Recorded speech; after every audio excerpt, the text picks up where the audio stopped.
very well. No, I don't think so. Yeah, I'm a member of the Council on Foreign Relations. Is that a conspiracy? Well, you've certainly... Well, let me just tell you what Newsweek says this. The John Birch Society considers communism only one arm of a master conspiracy in which socialist American insiders are plotting to establish world government. Now, it also says, and here's Director John McManus, that's your public relations director, saying that former Secretary of State Alexander Haig and CIA Director William Casey are two of these master conspirators who are plotting to establish world government.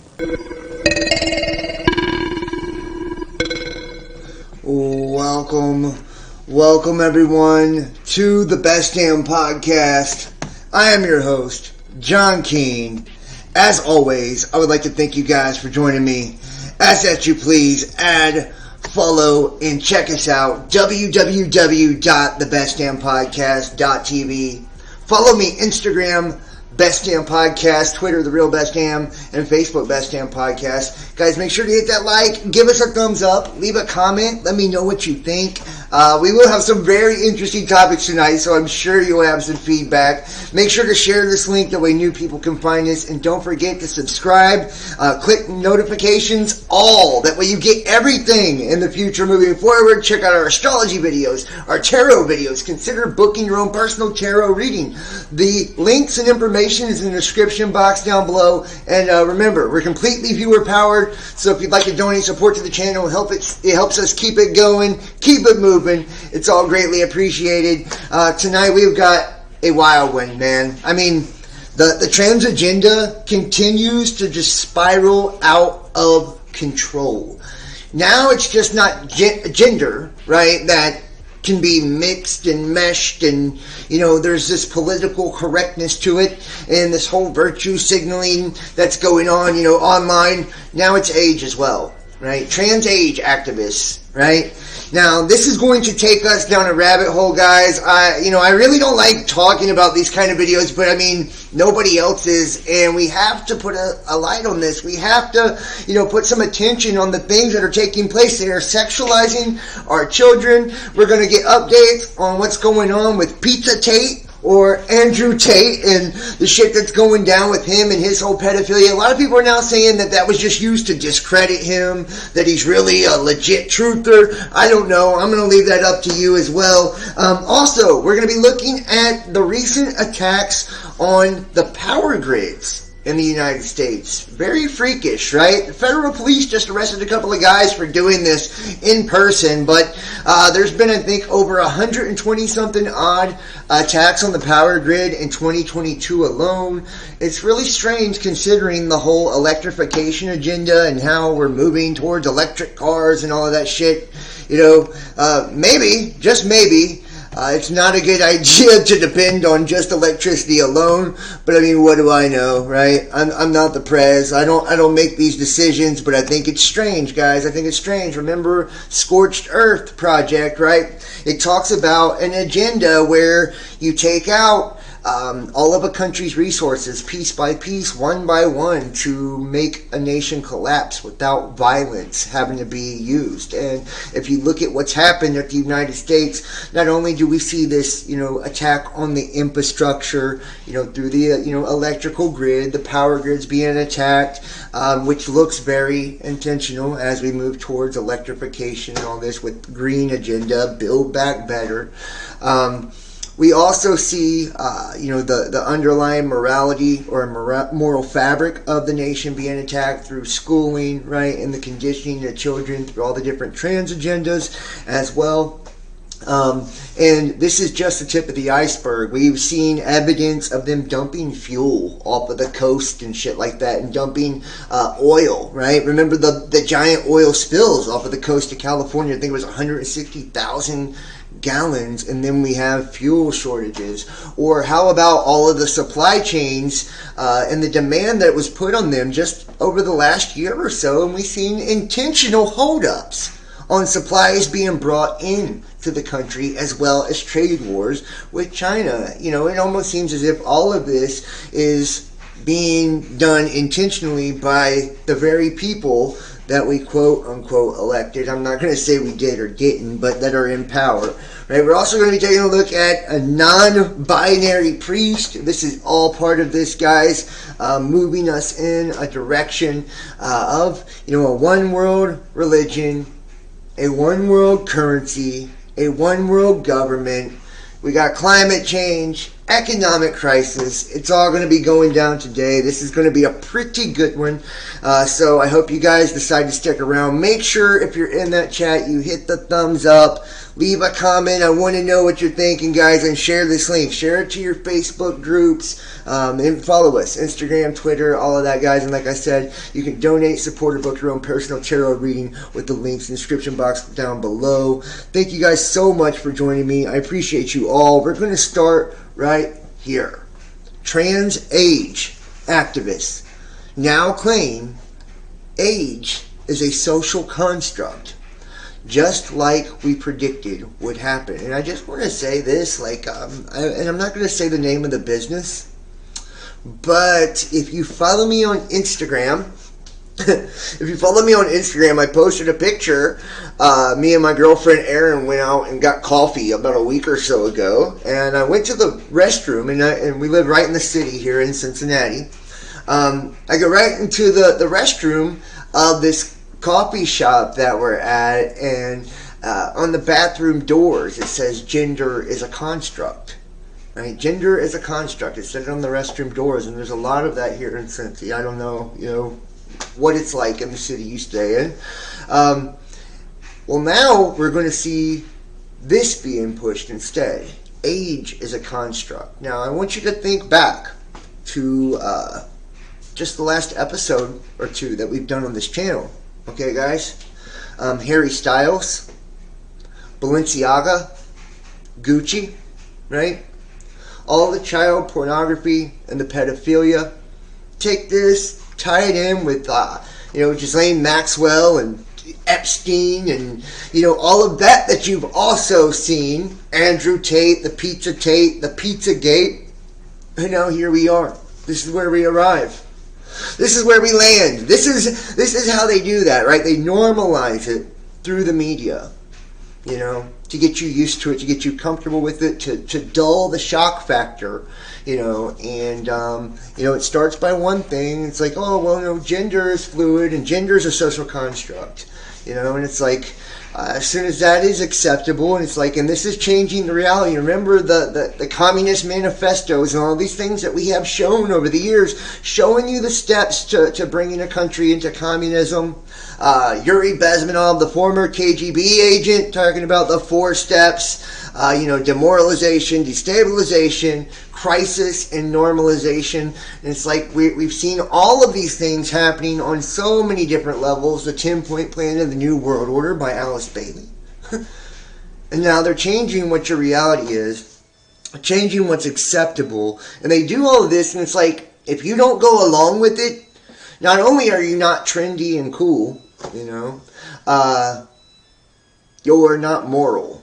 You're a bad person. You're inconsiderate of those, who are less fortunate in their age progression or whatever, however they want to phrase it. And I showed you the Stanford University study where they're changing things like Karen to entitled white woman and all of this. It's like, this is the new speak. This is the 1984 Orwellian dystopian fucking bullshit to try to get you, to walk yourself to the slaughter, right, into this one world system where they sterilize everyone looks the same, universal basic income, depend on the government, right, and we'll just tell you when to go get your next, little poke, and, you can pretend that there is no such thing as, race, age, color, or anything like that, because we want you to deny the reality that you're in so we can take control of your mind and tell you what reality actually is now. So the rise of transgenderism over the last few years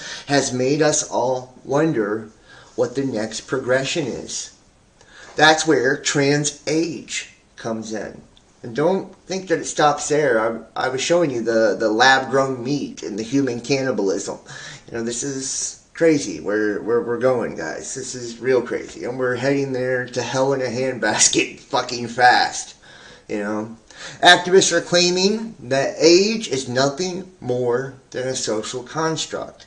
And that trans age individuals need to be accepted into society. Now, let me ask you the question. If your 10, 12-year-old daughter says that she's actually on the inside a 25-year-old woman, and that because of that, she wants to behave like a 25-year-old woman and date and have sex and all this with 25-year-old men or 30-year-old men, will it be okay? If they're already willing to give children surgeries, they haven't even hit puberty yet, right? Don't even have the hormones yet or the mental capacity or emotional maturity to decide where they are with their gender. What makes you think that they won't do the same exact thing with the age? We were originally told that the transgender people just wanted to be accepted into society and use whatever bathroom they chose.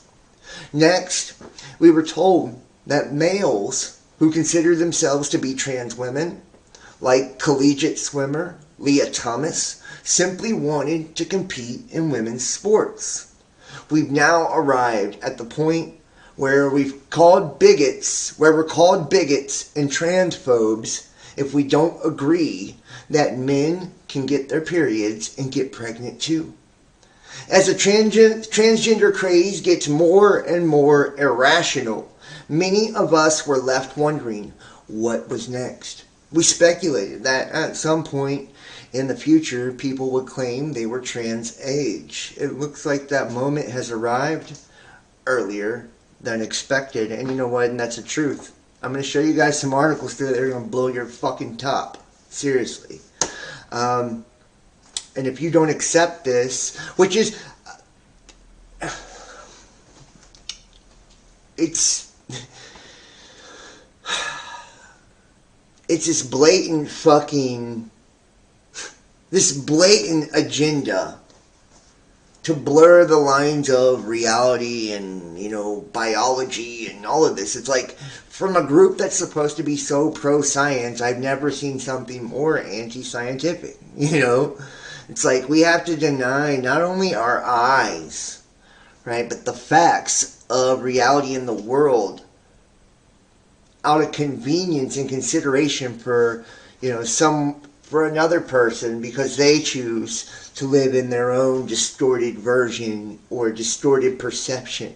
Right? It's like if you want to have your perception of, men can have periods and babies and all of that, we know factually, biologically, it's impossible, right? We know that. But don't force it on me. Don't force me to accept that flawed logic. Don't force it on me to accept that, that way I can accommodate your fucking hallucinations. That way I can accommodate, these fucking irrational dreams you have of what things should be. It's like and the craziest part is like they don't want you to do that to them. They don't want you to force your beliefs and opinions on them, and we shouldn't. We should never do that. We should allow everyone to be who they are. Everyone should be treated equal, treated with love, respect. Matter of fact, I believe that, no matter if you're gay, straight, whatever, right? Marriage is marriage, and everyone deserves the same rights and, all of that. But when you do things like this, I feel like it really crosses a line because it's trying to tell us that, what we know to be scientifically, biologically true, right, in fact, is no longer fact or truth. And once you start doing that, you can say whatever you want to be the truth is now the new truth, So it's dangerous. The foundation of the trans age claim that age is a social construct, and just because someone might biologically be 18 years old doesn't necessarily mean that they identify with that age. In November, a Twitter account, and this is not just scientific either, this is what's legal, right? Legally, legally. That birth certificate can't be changed. Biologically, be 18 years old doesn't necessarily mean that they identify with that age. In November, a Twitter account called Aged Dysphoria shared a thread about what trans age is and why trans age people wanting to be widely accepted into society. It sounds like something straight out of a dystopian novel. And we see the quote here. Trans age people have no intent of trivializing age regression.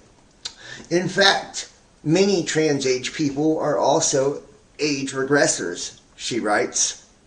Age regression is a mental reversion to a younger age.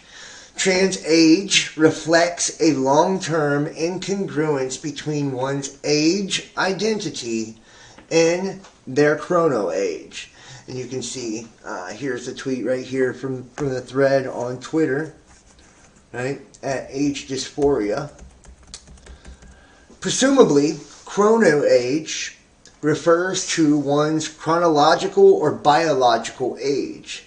Age dysphoria says a person's trans age experience, quote, can be related to age dysphoria. She shares a graphic that explains what trans age is. Quote, trans age means a person's age identity is different than their chronological age or chrono age. Trans age people can be any age and are not all younger than their chrono age. Trans age people may also fluctuate between ages, be multiple ages, or be no specific age. Common experiences related to being trans age include plurality, neurodivergence, trauma, age regression, age dysphoria, and not all trans age people experience all or any of these specific things. The only requirement to be trans age is to feel a sincere incongruence between your age, identity, and your chronological age. So, this is what they're saying. The only thing you need to do is say, hey, I don't feel like I'm that old. Right? If I want to go and tell everybody I feel like I'm 25 still, it doesn't make me 25. I can go around lying even and tell everybody, hey, I'm 25 years old. And some people might believe it, but I doubt it. But it doesn't mean everybody has to accept my lie, and it sure as fuck doesn't change the legality of things, It's like I should not be going and playing with children if I say I feel like a child, or my children can't say they feel like they're adults and start making adult decisions. It's very, very insane, just to say the least. It says there are different labels that many trans age people identify with, apparently, including ager, abdul, age play, little, etc. And I don't know about the little thing, but whatever. According to Age Dysphoria, trans age people identify with these labels because they are either confused about the nature of the trans age identity due to misinformation or are scared of being harassed by those who are misinformed about us. She also laments about trans age people being stigmatized and misunderstood. Quote, trans age people exist and we are valid, she tweets. We are not trivializing or invalidating anyone simply by being ourselves. We are not trolls. We are not predators. We simply want to live and want to live life as our authentic selves, to be accepted and to be free from harassment over who we are as people. And amen to that. I think we're all trying to do that. And everybody deserves that, right? Your natural rights guarantee that. But in order to have those rights, you have to abide by laws, which are, according to facts. Birth certificates and shit, too, right? Of course, one of the biggest concerns with the trans age claim is that the underage child can claim to identify with an older age than their chrono age, making them an instant target of harassment, abuse, or even rape. Detransitioned women Chloe Cole, who had a double mastectomy at the tender age of 15, spoke out against the new trans age fad. She criticized that the age is a social construct claim and said the next step after transgender ideology and the sexualization of minors is trans age. An adult who thinks they are a child is disturbing. A minor who thinks they are an adult is a recipe for extreme sexual endangerment, and I couldn't agree more. Right? The next step after the transgender ideology and the sexualization of minor as trans age, it's like, are people paying attention? Because it looks like we're being slow walked into the acceptance of sex with kids. Honestly, they expose us to all the pedophilia. When all the Trump shit was going on, the Clinton emails and Pizzagate expose us to the grimiest of the grimy, right? And connect everybody to it. Everybody's in there doing it, right? Then they start blurring the lines, with the Me Too movement and all of that, like between adults, kids, everything. And it's like they continue to push it, and then it's like the trans agenda. They start reading the books to children, then stripping in front of children, and then it's the fashion industry, with the weird shit like Harry Styles with the baby mattress, or the Balenciaga and Gucci ads with the children, extremely sexualized. Those are just disgusting in my opinion, right? And now, we're here. That's where it's like trans age, and it's very scary. It says whether the so-called trans age person is identifying as a younger person or they're claiming to be older than what they actually are. It's a disturbing development in the world of intersectionality. Sadly, many of us predicted we would arrive here, opening the door for pedophilia to take place under the guise of acceptance and tolerance. The trans age claims are not widely seen and heard in society yet, but many people are bracing themselves for a rise in trans age popularity in the future, just like we've seen burly men dominate women's sports, and it's only a matter of time before we see middle-aged men attending middle school because they identify as a 14-year-old. And think about a lot of the shit where we have seen the different trans people go, like men, go into women's restrooms and then rape young girls and shit like that. Weird stuff like that. It's like, I think this is just the fucking tip of the iceberg. Honestly, this is just the tip of the iceberg. But we're about to get a lot weirder, a lot crazier, guys. And Leah Thomas was banned from competing at an elite level after FINA restricts trans women from swimming in events. Trans swimmer Leah Thomas, and they were just talking about her, grabbed the attention of the whole country when he identified as a woman, joined the University of Pennsylvania swim team, and broke records and won medals at various events. Thomas's infiltration of women's collegiate swim has sparked national conversation about the presence of transgender athletes in sports. FINA, the International Federation recognized by the International Olympic Committee, has just implemented new rules that will have a huge impact on Thomas and any other trans athlete that attempts to participate in women's sports. They instituted the new gender inclusion policy. It's a new 24-page policy that only allows trans swimmers to compete if they have transitioned before the age of 12. This is not saying that people are encouraged to transition by the age of 12. It's what the scientists are saying, that if you transition after the start of puberty, you have an advantage, which is unfair. They're not saying everyone should transition by 11. That's ridiculous. You can't transition by that age in most countries, and hopefully you wouldn't be encouraged to. Basically what they're saying is that it's not feasible for people who have transitioned to compete without having an advantage, and there you go. This is, in my opinion, a way of encouraging people to transition. before the age of 12. If you put a limitation on it like that, right? You say, oh, well, if you transition before the age of 12, then you can be naturally accepted as a woman or a male or whatever, right? Because there is a obvious advantage in sports, especially, given after puberty, right?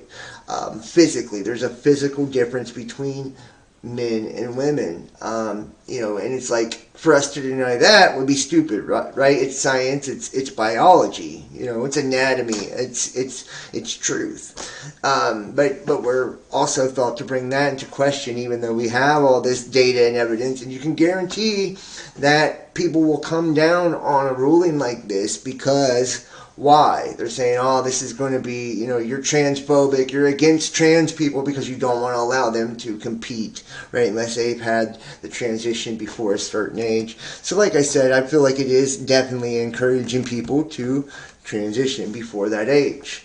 And you know what? Speaking of, all the trans stuff, let me jump here first before we get into Tate and all of this. This is fucking nuts, and this is one of a few crazy stories I have today. This is a really crazy video, probably. So make sure you hit that thumbs up. Check this out. This is out of the Daily Beast. Yes, men can have periods, and we need to talk about them. Menstruation isn't just a women issue. It's time we opened up the conversation, and this is crazy. You see things like this put into the news. Now let me show you where this goes to. how far this can go. Out of the Liberty Daily, right? This is mental illness. Men claiming to be women are inserting frozen tomato paste into themselves to, quote, mimic a period. So you've seen it right here, right? They're saying women or men can have periods, okay? Recently, the corner of Twitter, interested in feminism and gender diversity, had a row over transgender inclusion. This has been an issue in feminist circles for many years as people negotiate who is inside and outside the sphere of feminist concern. On Twitter, these kind of boundary disputes have been a perennial issue. In this case, the trigger was the trending hashtag feminine, if men had periods, meant to highlight that the ways of sexism plays out in the topic of menstruation, such as through a lack of medical progress or material support. It was roundly criticized for being both inaccurate and oppressive. For starters, some men do have periods and many women don't. How fucking crazy is this? And I'd love to see how they're justifying this. It says Planned Parenthood got involved in the discussion using the term menstruators. Some dislike this term, arguing that the sanitary products are a women's issue and that it is dehumanizing to refer to women as menstruators. And that's what it's all about, is the dehumanization of people, right? When you are able to put everybody in these special interest groups, right? These are just collectives, and this is collectivism.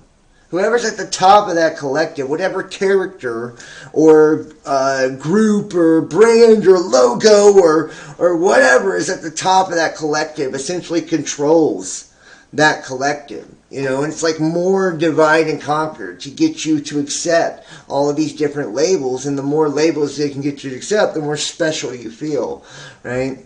And to be honest, it doesn't make you special. It just strips away, right, the fact that you're just a human being. It says this is understandable objection to an inelegant term. If one accepts the premise that sanitary products are only for women, the term is an attempt to find language that's inclusive. And this is where it is. Like I said, the newspeak thing, to find language that's inclusive. We do not need to hypothesize that the world would be like if men had periods. Some men do have periods, and do some non-binary people. Once in a while, I hear stories of people whose periods started again after many years on testosterone. I dread it happening to me. It's not clear why this happens, but it's typically a sign that one's hormone replacement therapy needs changing. Contrary to some contributions to that unfortunate hashtag menstruating, when trans is on average pretty terrible for a number of reasons. Here we go. Oh my God. We pay the same luxury taxes as everyone else, even though we make less money. Our argument made is that if men had periods, is that the luxury tax on sanitary goods would not exist if men had periods. After all, razors are usually taxed on as essentials, despite being arguably less essential than the luxury of keeping clean during your period. Unfortunately, trans people pay the same luxury good taxes as everyone else, but they're statistically less likely to be able to afford it. In the U.S., 15% of trans people, 16% of trans men, earn less than $10,000 a year compared to 4% of the general population. The next one, trans menstruators are more likely to be homeless. Even if sales taxes on sanitary products were lifted, it would only make a small dent in the impact that menstruation has on the lives of people in severe poverty. There has, thankfully, been more discussion lately about how hard it is to have a period when you live on the street. Some organizations have started helping homeless people with period supplies, such as Conscious Period in California and the Homeless Period in the UK. With trans people twice as likely to be homeless than the general population, they struggle more to afford sanitary items. They are also less likely to have access to private space to change pads or tampons or to empty a menstrual cup. Advocacy for people who menstruate aims to help the most vulnerable, then, had her period. So, I mean, I don't really know how they can even try to say that this means that men have periods, because a woman that's, took the hormones or whatever is now, I don't know. The health system ignores us when we need help. The thought of having a period again terrifies me, not just the dysphoria and unbearable physical pain I used to experience when menstruating, but because I believe the medical system would do little to help me.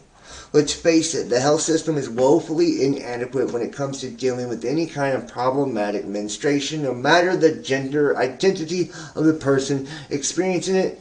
And dysmorphia, the painful periods, is poorly understood because research into the problem does not receive the funding it needs. Nobody's certain why it happens. And you know what? If you want to look at this is crazy, but I just wanted to kind of show you, this is a real fucking article, right? A real article talking about, yes, men have periods, because if a woman identifies as a man now, that technically it's stupid, right? It's like, it's nonsensical. No, they do not. Men do not have periods. That's a biological, anatomical fact. Now, here, the mental illness gets even fucking more bizarre and more crazy.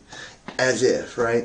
This is mental illness. Men claiming to be women are inserting frozen tomato paste into themselves to mimic a period.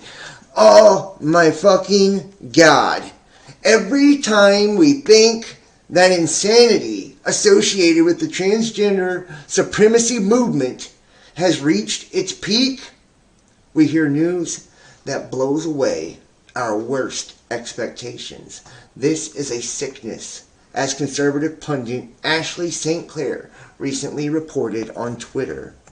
You can see here, Ashley St. Clair, mentally ill, claiming to be women, are inserting frozen tomato paste into themselves to mimic a period. I'm so sick of pretending like these people are normal. Let's see if we can look at some of the images and shit from this tweet here. Let's go to the tweet.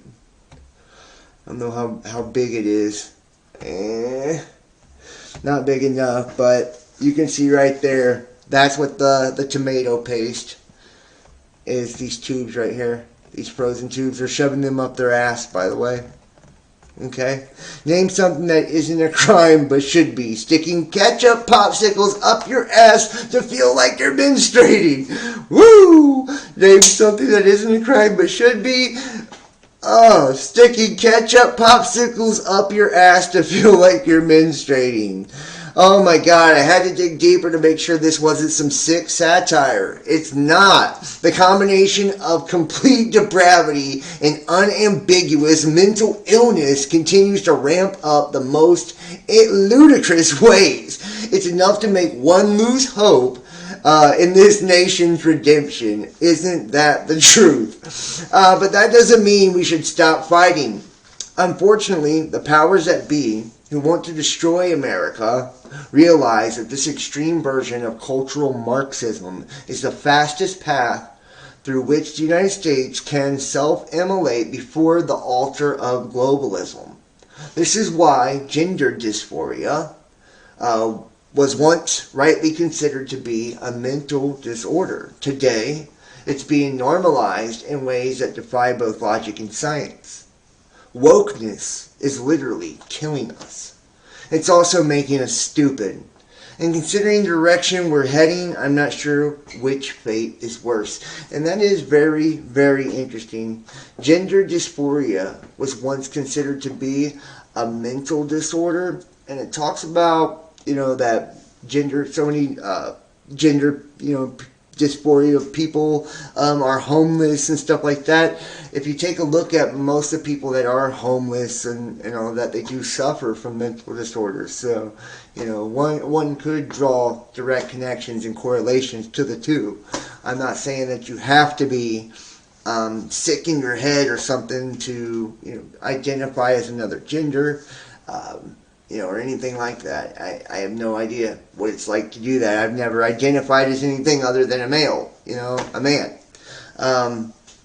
So I couldn't tell you, but I do think that there might be something to that. And we've seen studies too that kind of point to different experiences early on in life as a child, leading to people having certain behaviors in the bedroom on down the road as well.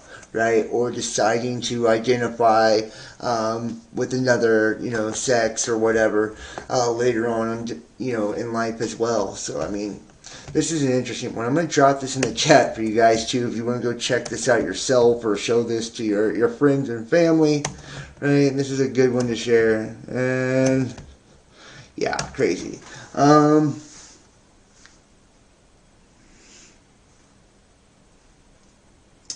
Why are the headlines now more likely the Weekly World News? I don't fucking know, Kimberly. I have no idea. I see the headlines now, and it is like that. It's like those old tabloid magazines, right? Like we would see back in the early 90s, late 80s, and I can only identify with that. I was born in the 80s. But the magazines back in the 90s and the late 80s, right? Those tabloids would be like, Worm Boy, decides to get married to a 7-foot fish or something like that, some weird shit like that. That's what it looks like now, but it's the actual news. It's the actual fucking news now, It's very, very crazy. People sticking tomato paste up their assholes to say that they had a period. You have got to be shitting me. You've got to be shitting me. I feel like we have reached an all-time low. This is an all-time low, and it's the epitome of fucking insanity. Insanity. If you've never read the book, 1984, I am telling you, go read it today. I own the book. It's sitting right over here on the bookshelf right now. I own the book. It's one of my favorites of all time. And dude, I'm telling you, that's what it is. Right? That's what it is. They change. What is it? War is peace is war. Hate is love, or whatever. Like, what is the saying? Anybody in the chat remember what they say? War is peace, or peace is war, hate is love, some shit like that. But basically, like, they invert reality, and then they come up with this version of talking, or this way of talking called newspeak, where they absolutely correct the way everybody speaks. Right? They change it. And you're only allowed to say certain words, and we see it now. Right? From Karen to fucking privileged white woman. Right? It's very crazy. I know. I can't believe it, guys. Like, I can't believe it. I'm sorry. And I feel like, you know what, I want to say this too, and I said this in a few videos ago. I feel like what this does is it like turns people against homosexuals and turns people against, feminists and all of this for no reason. It's like people have this idea in their mind now that everybody that's transgender is a fucking weirdo who shoves ketchup popsicles up their asshole to pretend they have a period, right? When it's just not true. The truth of that is that people who identify as another, sex, 9 times out of 10 are normal people, right? Like, they don't make a big fucking deal about it and try to, convince everybody else what they are or aren't. And they're not doing all this crazy shit to try to, make you think that biology and reality has shifted all the way around too. That's insane. It's insanity, right? And I'll be honest, I even seen this thing where this woman was saying that she's sick of seeing people fucking mansplain about having periods and shit on social media. Men sitting back telling women what it's like to have a period because they shove popsicles up their asshole, right? It's like, we have reached an all-time low in society right now. Like, we really have. We've taken a fucking nosedive, y'all. It's, and it makes gay people look bad when they put this stuff saying that gays are target children, right, and their schools and all of this, right, through the trans community. And I said this in that a couple of videos ago. I feel like it's these sexual fucking weirdos that go to these schools and, do the stripping shit in front of children, the trans stuff. It's these weirdos that are shoving ketchup popsicles up their ass, and that 99.999% of gay, trans, lesbian people are people just like you and me. They're normal, chill. They would never harm a child or never harm a soul. It's like this is the minority, but they want you to think that this is what they're all like because they're trying to create hate. It's a divide and conquer tactic, and it's working, and now it's like, if you identify with the right or the left now, you're pro-trans or anti-trans. The shit's just, we're beyond the point of no return, guys. We're beyond the point of no return. And look, it gets better. Hold on. It gets better. Let me pull up the article here. Oh, Lord. And as if you would think that things couldn't get weirder. Watch this. Here we go. I think it's over here.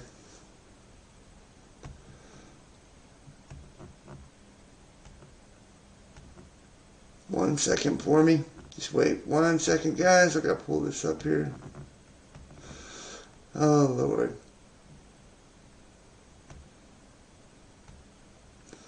This is about a priest, right here. Britain's first non-binary priest says God guided me to the truth. And let me make sure you guys have sound. There's a video and shit that goes with this one. Let me check out the sound here. Yeah, it looks like you're good. Like I said, if you're in the live chat, thank you for joining me. Make sure to hit that thumbs up for me, guys. If you catch us on the flip side, comment below, man. That helps with the algorithms. And this is a handsome one, ain't it? It says the Church of England's first non-binary vicar said it was difficult when they came out to their wife and 3 children after having a moment of revelation while reading the story of Adam and Eve. It's the book of Adam and Eve in the Bible decided, this is what made you decide to go this route. What? The fuck are you reading the same fucking version as the rest of us? I mean, what translation is that? That you got this out of that. Fucking wild shit. And I feel like more and more people are gonna be encouraged to do outlandish, crazy shit like this too, because social media rewards them, right? You're rewarded in the public square. You'll trend on Twitter. You know, if you do something like this, you'll have 1 million followers, you know, and people will want to, you know, give you sponsorships and all of this on your content channels if you do these type of things. So it's like rewarded this time, wild, crazy, ludicrous behavior because they want to push this agenda.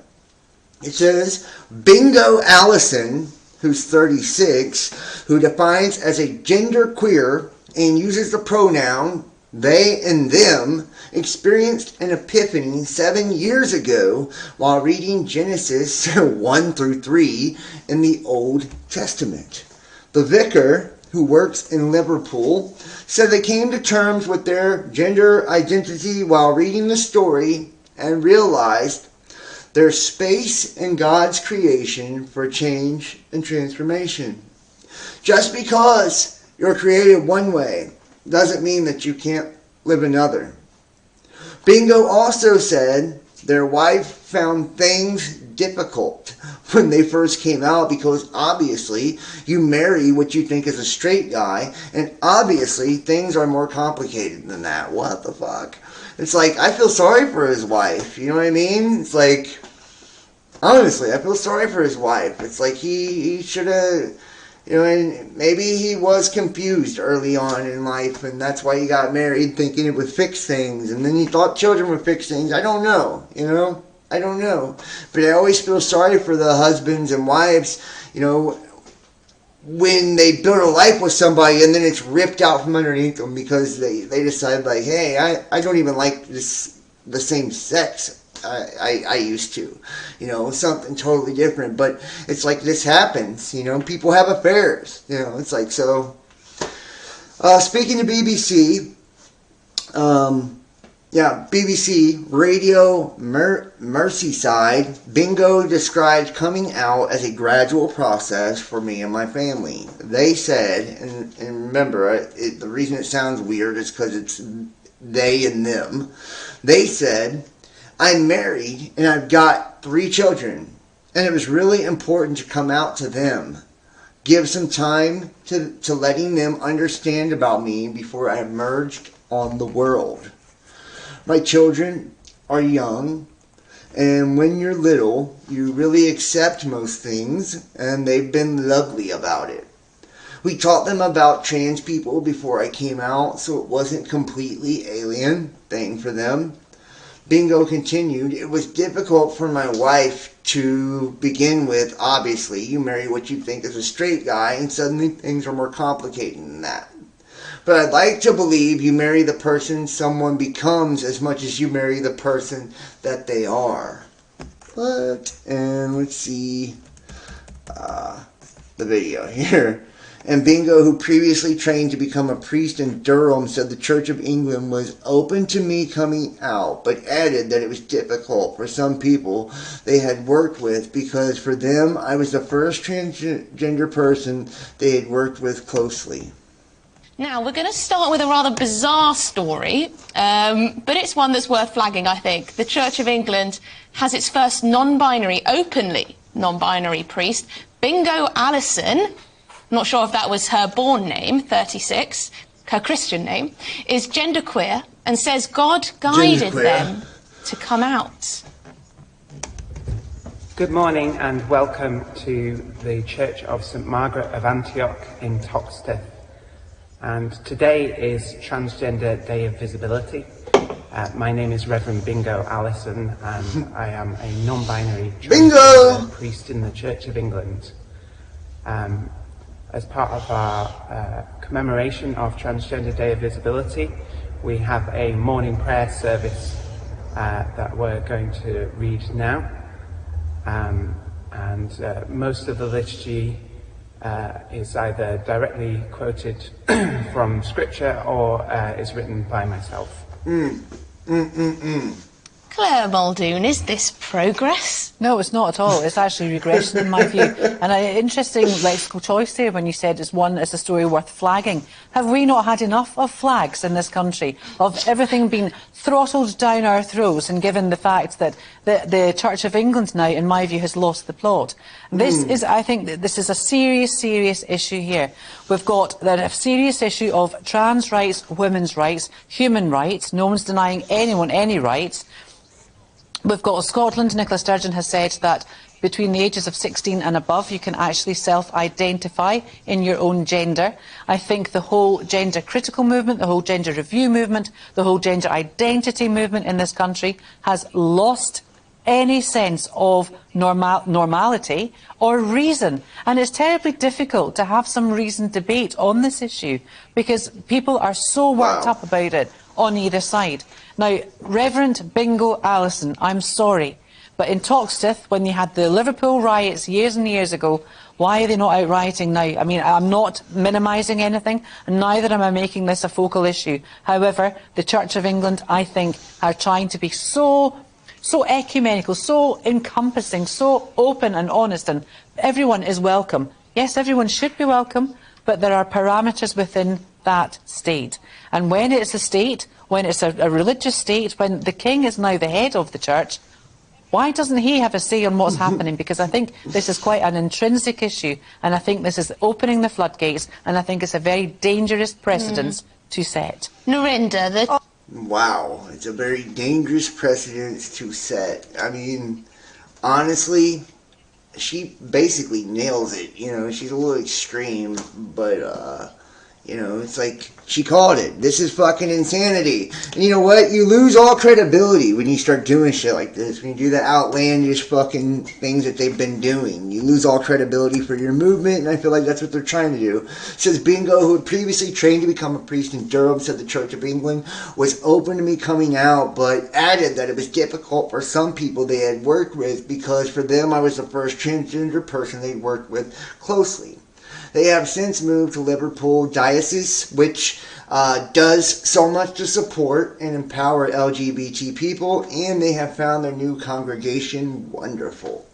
Talking about how it has received them, Bingo added, on the outside you might think, oh, they're quite a traditional church, so they might have traditional views. But I've always been treated as a person and as a priest. Bingo is now vocal about gender issues and uses social media to spread their message, including posting selfies with captions saying, Jesus loves sparkly eyeshadow. Oh, yes, we all know Jesus loves sparkly eyeshadow, right? Jesus loves face tats too, or so I'm told.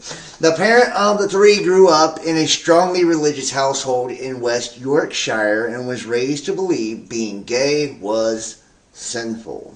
But a 15-year journey, which included meeting the LGBTQ Christians, completely changed their very traditional and conservative outlook on life, they told Liverpool Echo. Quote, my views used to be very traditional and very conservative, certainly. Some might call them bigoted, and there was a lot of ignorance and a lot of othering, they said. I don't take the time to learn from other people's experiences. I was definitely in a lot of denial, and some of that denial came out of the denial of the other people's identities. Bingo came out 7 years ago, halfway through the Church of England's Vicar Training Program. They explained how the language which the Bible originally used in Genesis 1:27 spoke about from maleness to femaleness as opposed to men and women.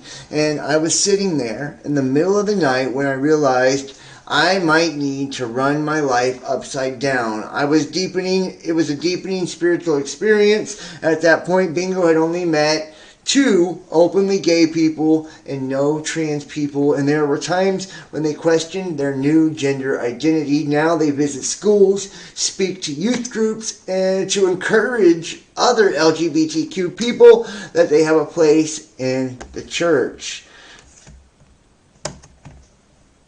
The Daily Mail now, and following the death of the Queen, yet another Smith song proves prophetic. with the Church of England's first vicar in a tutu. Wow, quite obscure, but I liked it. Yeah, so this is the Church of England's first non-binary vicar, and they're called Bingo. And I have to say, I didn't have this on my bingo card for they're 2023, Bingo. Simon. Bingo Allison. It almost feels like a name created to, like, live the comic by the League of Gentlemen or something. Yeah. So yes, exactly. So Bingo has 3 children and a wife who were apparently had a bit of a challenge with this, as you can imagine. Yeah. And it's sort of, those bigots. yeah, I know, and it's a bit of a Schofield moment. We're supposed to celebrate this very beautiful journey, whereas really you've just destroyed your wife's life. Yeah. And the Daily Mail sort of buys into it, using they instead of, I would say, he throughout. So I'm quite sure the Daily Mail is doing this to be deliberately provocative really, to their readership. I think the Daily Mail are just lefty. I don't think they're lefty. I don't buy in this idea that he's right wing. No, I think they're far I don't left. think they need to try anymore. I think they just report facts now. And Yeah, the yeah. facts are just so... Libs of TikTok style. Bingo Yeah, yeah. Allison is gender queer. Yeah, so I mean, what's isn't that even in itself? That's quite a. Yeah. It's like a newly minted. I'm not going to say And made. it means nothing. I've got to quickly raise the main point, which is the decline of the Church of England. I mean, Bingo has said things like, Jesus loves sparkly eyeshadow, which seems sort of deliberately provocative to me. Yeah. I mean, it's just part of the... And I saw a video where this Bingo person was introducing themselves and saying, like, I'm non-binary, this and that. I was thinking, why do you even need to say that, really? You know what I mean? Like, most vicars wouldn't necessarily start with... It was some sort of trans day of something, but to me it seemed deliberately provocative, and I just think it's part of the ongoing sort of ridiculous And he decline of says the... And, you know, like the guy said, he's celebrating really just destroying his wife's life and shit like that, too. It's fucking crazy, man. Like, how this is looked at and how this is perceived by everybody. And you know what? If you wanted true equality, I do agree with this. I don't see why you would even come out and say... You would have to say what you identify with at all. You know, I don't go to places and I introduce myself and say, hi, I'm John. I identify as a male. I have a penis, you know, whatever. Like, I don't do that, and I don't know anybody else who does that, so I don't see why there's this major necessity for a lot of these people. It feels like it's to get attention. It feels like it is to rattle people's cages or get under their skin, you know, and it feels like it's not organic. You know, it's like it's not organic. Halfway through his schooling, he decided to switch it up. You know, who knows? Honestly, at the end of the day, who knows where these people get a lot of these ideas to do these things. But, you know, we know there is an agenda. And it's being carried out. It's being pushed forward on a daily basis. And it's not appearing to get, you know, any better. How about this? After Andrew Tate's arrest... Romanian police cite the lover boy tactic. That's just one way traffickers trick women. How many of you guys seen the Tim Pool podcast and shit like that? People are defending this fuck boy. People are defending this fuck. And they're like saying that Tate is actually innocent and that, you know, this is just a tactic because he's a manly man and all this. First off, this dude isn't a man at all. He's a fucking chauvinist pig. He's a goddamn slug of a human being, right? A sack of dog shit. The way that he, you know, talks about women, right? Belittles women and all of that. Any real man... manly man wouldn't behave that fucking way, right? That's not how men behave at all. That's how little boys and dudes with, you know, the small dick energy behave, as Greta pointed out, right? The small dick energy thing at getalife.com. You know, that's how little boys behave, you know, treating women like that. But it's like this guy, you know, his 33 cars and, you know, the talisman thing and all of that. We know that he is a plant. You know, he's been propped up on Twitter with millions of fucking followers.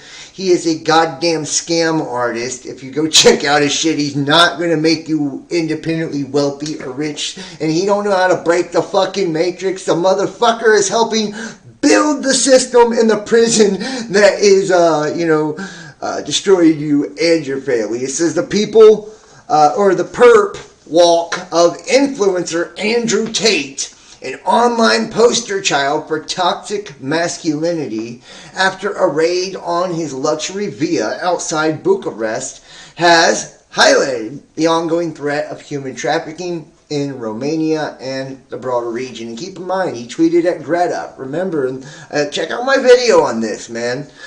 Which, we're on a side note, I know people don't want to hear me complain about this, but I want to tell you something very weird about this video. Yesterday, for whatever reason, YouTube took away about 400 or 500 views off of that video in particular. Last night it was like had like 1.2 or 1.3 thousand views or some shit, and by the time I got up this morning, it was back down underneath 800. It was really weird. I've never seen nothing like that, you know. So, go figure.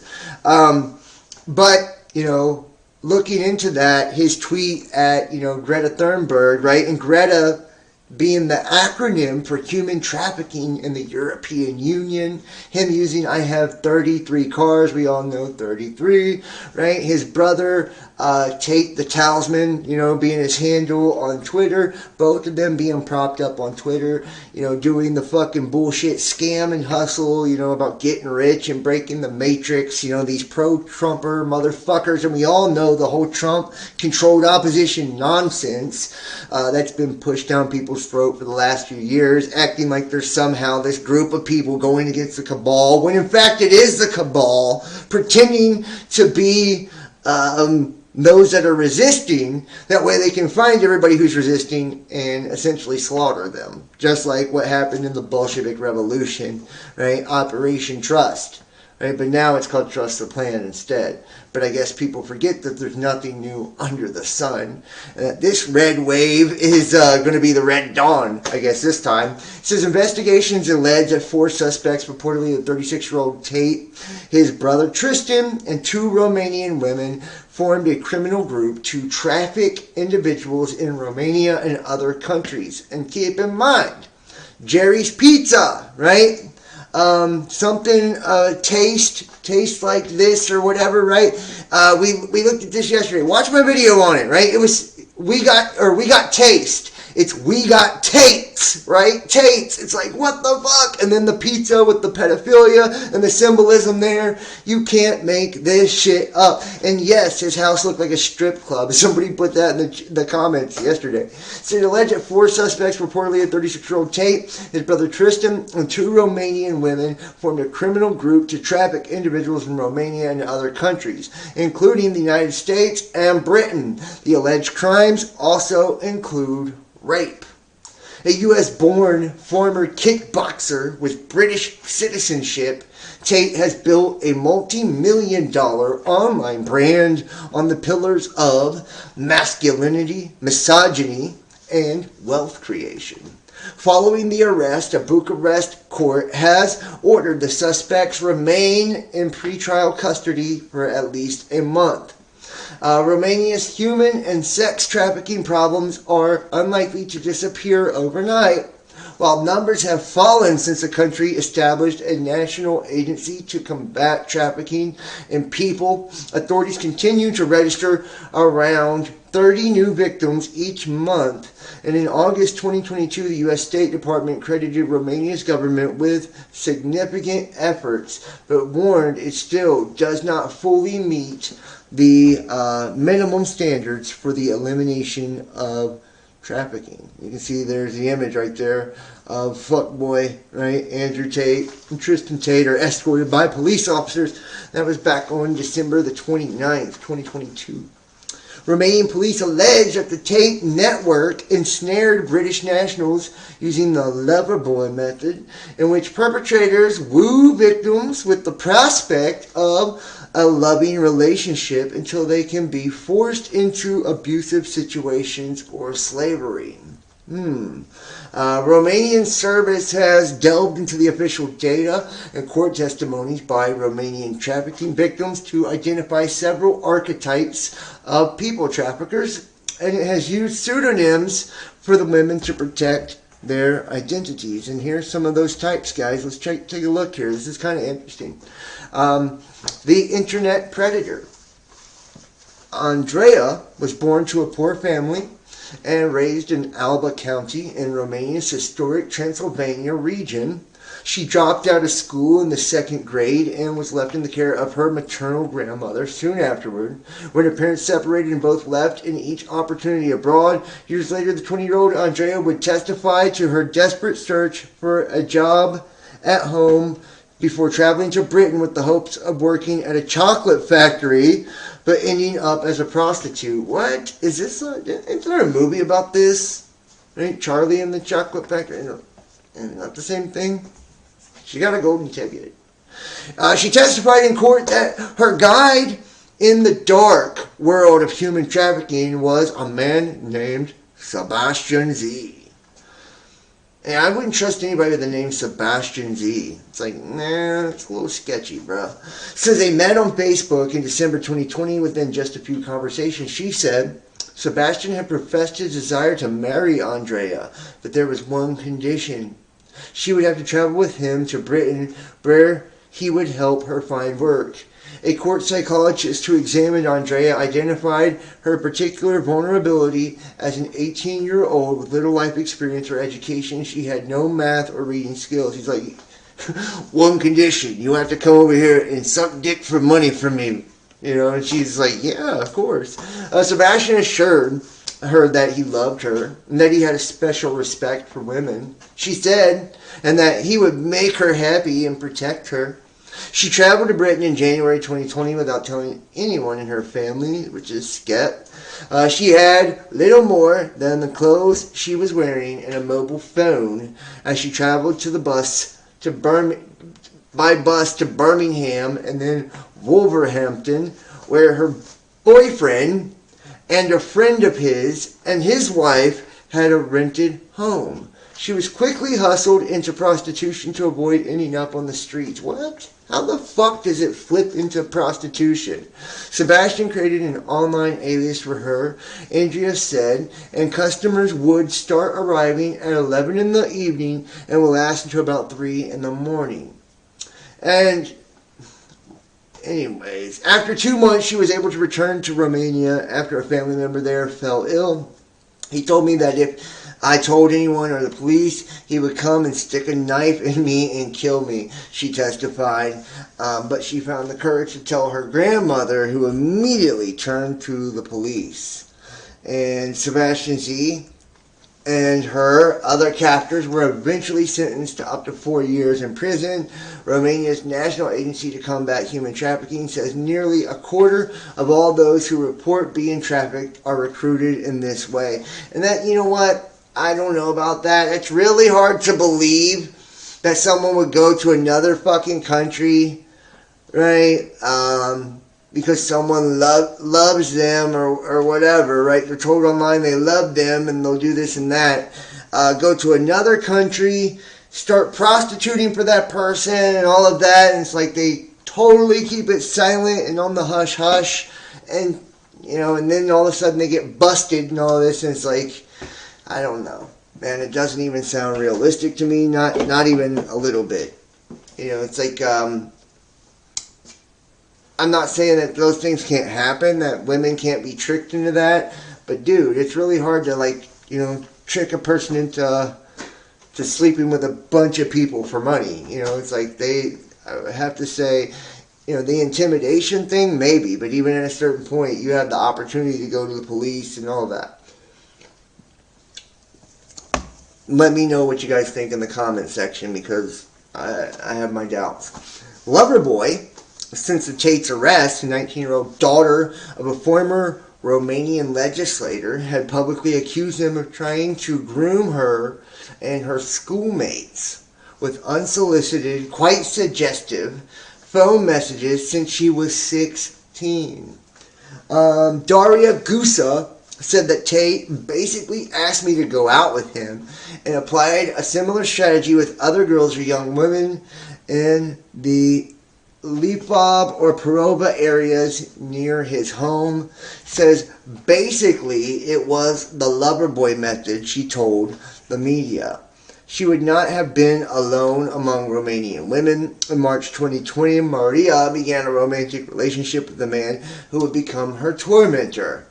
She thought it was love, and she moved in with him in Giurgiu County near the Bulgarian border. She later testified after he promised her the moon and stars and vowed to marry her. 2 months later, in May 2021, she arrived in a friend's car in the German city of Nuremberg, where she was expecting to be a homemaker while her fiancé worked on a construction site, but she quickly discovered she'd been tricked. I stayed in an apartment with 2 of my boyfriend's colleagues, she said. One of them told me to go work at Puff, a local brothel, which I did. She worked every night, and the boyfriend picked her up in the early hours of the morning and took all her earnings. They had frequent arguments, most of them ending in a fight. One night, she refused any further clients. He came to pick her up and took her home, where he punched and kicked me till I passed out. What the fuck?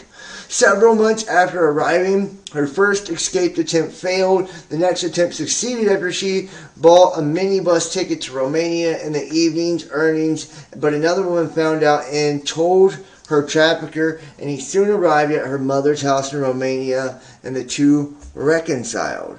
Within months, she had agreed to return to Germany to work as a prostitute. In time, she would learn that her boyfriend was married to another woman who was also working as a prostitute in Germany. Investigators concluded that Maria had been emotionally dependent on her abuser and genuinely believed his promises of love and protection. They also believed the boyfriend had made payments to Maria's brother. During his prosecution and eventual conviction in connection with the trafficking of other women, Maria continued to try to protect him from justice. Wow. You know, it's like, I believe something like that, you know, where someone knowingly does it, you know, with their boyfriend. You know, it's like that kind of thing where it's, I don't know, you know, and they tell them, I protect you and take care of you and take their money like a pimp or something. You know, that happens all the time, you know, even in the United States. The acquaintance or relative. Diana was a young woman with a mental challenge, including a medical diagnosis of bipolar affective disorder in 2015. She was 22 and living in a desperate poverty in Prabova County capital, Plostil. An individual with the conviction for pimping in Greece somehow learned about her situation and reached out to her through an uncle. She recently lost her identity card and soon her uncle. With money he received from the pimp, helped her to get a new one. He also bought her clothes and eventually a coveted plane ticket to Britain. After arriving in Liverpool in August 2015, Diana was picked up at the airport by 2 men and taken to the Scottish city of Glasgow. Her identification documents were immediately taken away and she was told she was now a prostitute. They recruited her clients via specialist websites. She faced frequent beatings for resisting their instructions. By October 2015, Diana had mustered the courage and energy to flee. She flagged down the first car that passed by and, crying, told the driver, who called the police. Scottish authorities opened a criminal case that has been since taken over by Romania's Directorate for Investigation of Organized Crime and Terrorism. And we have the blackmailer. When Elena met her abuser, she was not yet 17. It was early 2020, and the teen had a strained relationship with her parents and determined to run away from home. That's when a friend introduced her to a man whom she had met one evening near midnight for a drink at a gas station in her hometown. I started going out with him, talking on the phone. Me hiding these things from my parents, including the fact that he had a young child, she later told investigators. From the first time we met, I told him that I was 16 and a half years old, so that is something that he has always knew. At one point, she consented to him filming her while they had sex. Elena later fled her parents' home and moved in with the man. Our parents contacted police frequently in an unsuccessful effort to get their daughter home. The man's intention was reportedly to take Elena to Germany to become a prostitute there, it appeared. But her age prevented her from going without her parents' permission. He shared explicit images of Elena from the video to acquaintances and even members of her family in an effort to coerce their help. Dozens of individuals eventually received images on WhatsApp or Facebook. Eventually, Elena returned to her parents' home. And after learning about the video from my relatives, I soon found out that it was circulating on all the social networks and everyone could see it, which is why I called the police, her mother told authorities. But her parents say the experience marked her for life, including leaving her quiet and constantly depressed enough to attempt suicide, which was averted only because a friend intervened to save her. Wow, dude. How about that? That's crazy. And like, those are the different types, man. You know, it's like the trafficking thing has become just, you know, I love to see all the attention being brought to it for the simple fact it's something that's been swept under the rug and hidden for so fucking long. But, you know, it's like at the same time, I feel like it's a double-edged sword. It's also being used to kind of normalize, you know, the human trafficking as well. Now let's take a look at this, guys. This is also, you know, very, very interesting because we've got a lot going on with this. You know, this is a big deal. Moving forward, we've seen like this green agenda, build back better, right? Everything kind of being pushed towards the electrification of the United States. But what's happening now is massive amounts of attacks on the power grid. But why? It says attacks on power substations are growing. Why is the electric grid so hard to protect? And let's see if we can pull this video up here.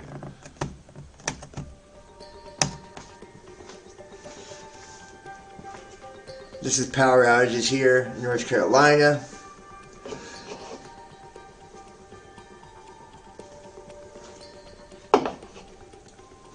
Yeah, we're protecting critical infrastructure.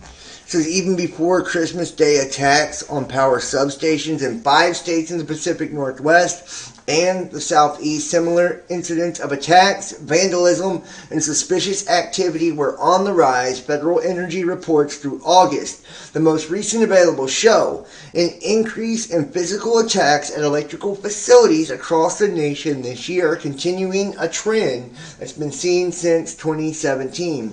At least 108 human-related events were reported during the first 8 months of 2022, compared with 99 in all of 2021 and 97 in 2020. More than a dozen cases of vandalism have been reported since September, and the attacks have prompted a flurry of calls to protect the nation's power grid, but experts have warned for more than 3 decades to step up the protection it was needed. And you know what? So that's over 120 attacks on power stations in 2022 alone. Think about that.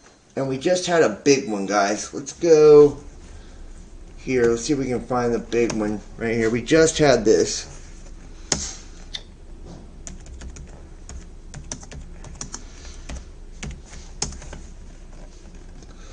Right here. 2 men charged for the attack on, this is the Washington power grid. 2 men were charged. There we go.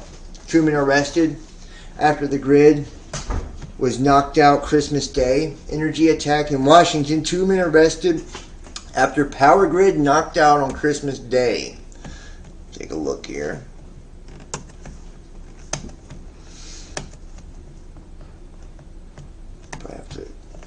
It says the 2 Washington men are charged with conspiracy to damage energy facilities.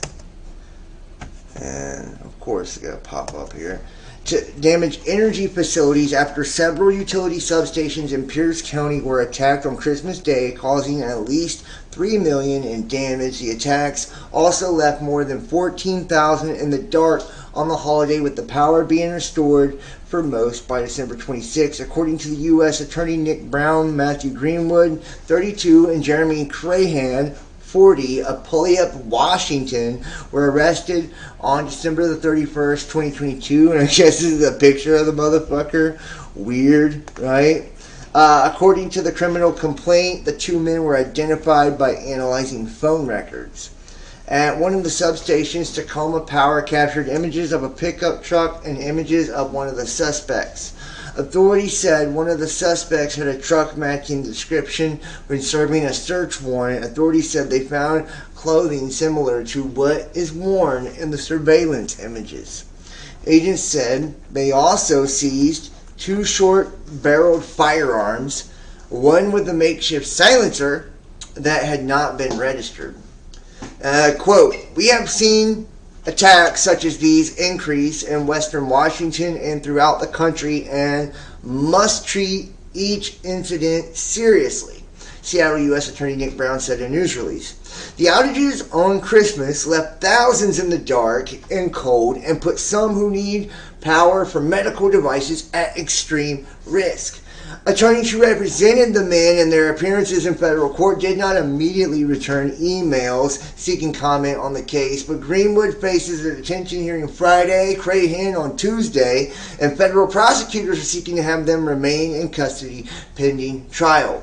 The 4 substations targeted were the Graham and Elk Plain substations operated by Tacoma Power and the Capucin and Hemlock substations operated by Puget Sound Energy. The complaint said transformers at the Tacoma Power stations would have to be replaced and damage was estimated to be at least $3 million. According to the complaint, the pair hit the first 3 substations early on Christmas Day, then struck the last, the Capucin substation, that evening. In each case, they used bolt cutters to access the properties and manipulated switches to knock out power. At the Capucin substation, their actions caused arcing and sparking, the complaint said. Greenwood and Crahan were identified as suspects because location data showed cell phones linked to them to be in the vicinity of all 4 incidents. FBI Special Agent Mark Tucher wrote on the complaint, "Agents surveilled them from December 27th to January 3rd, and they appeared to be sharing a home in Puyallup," he said.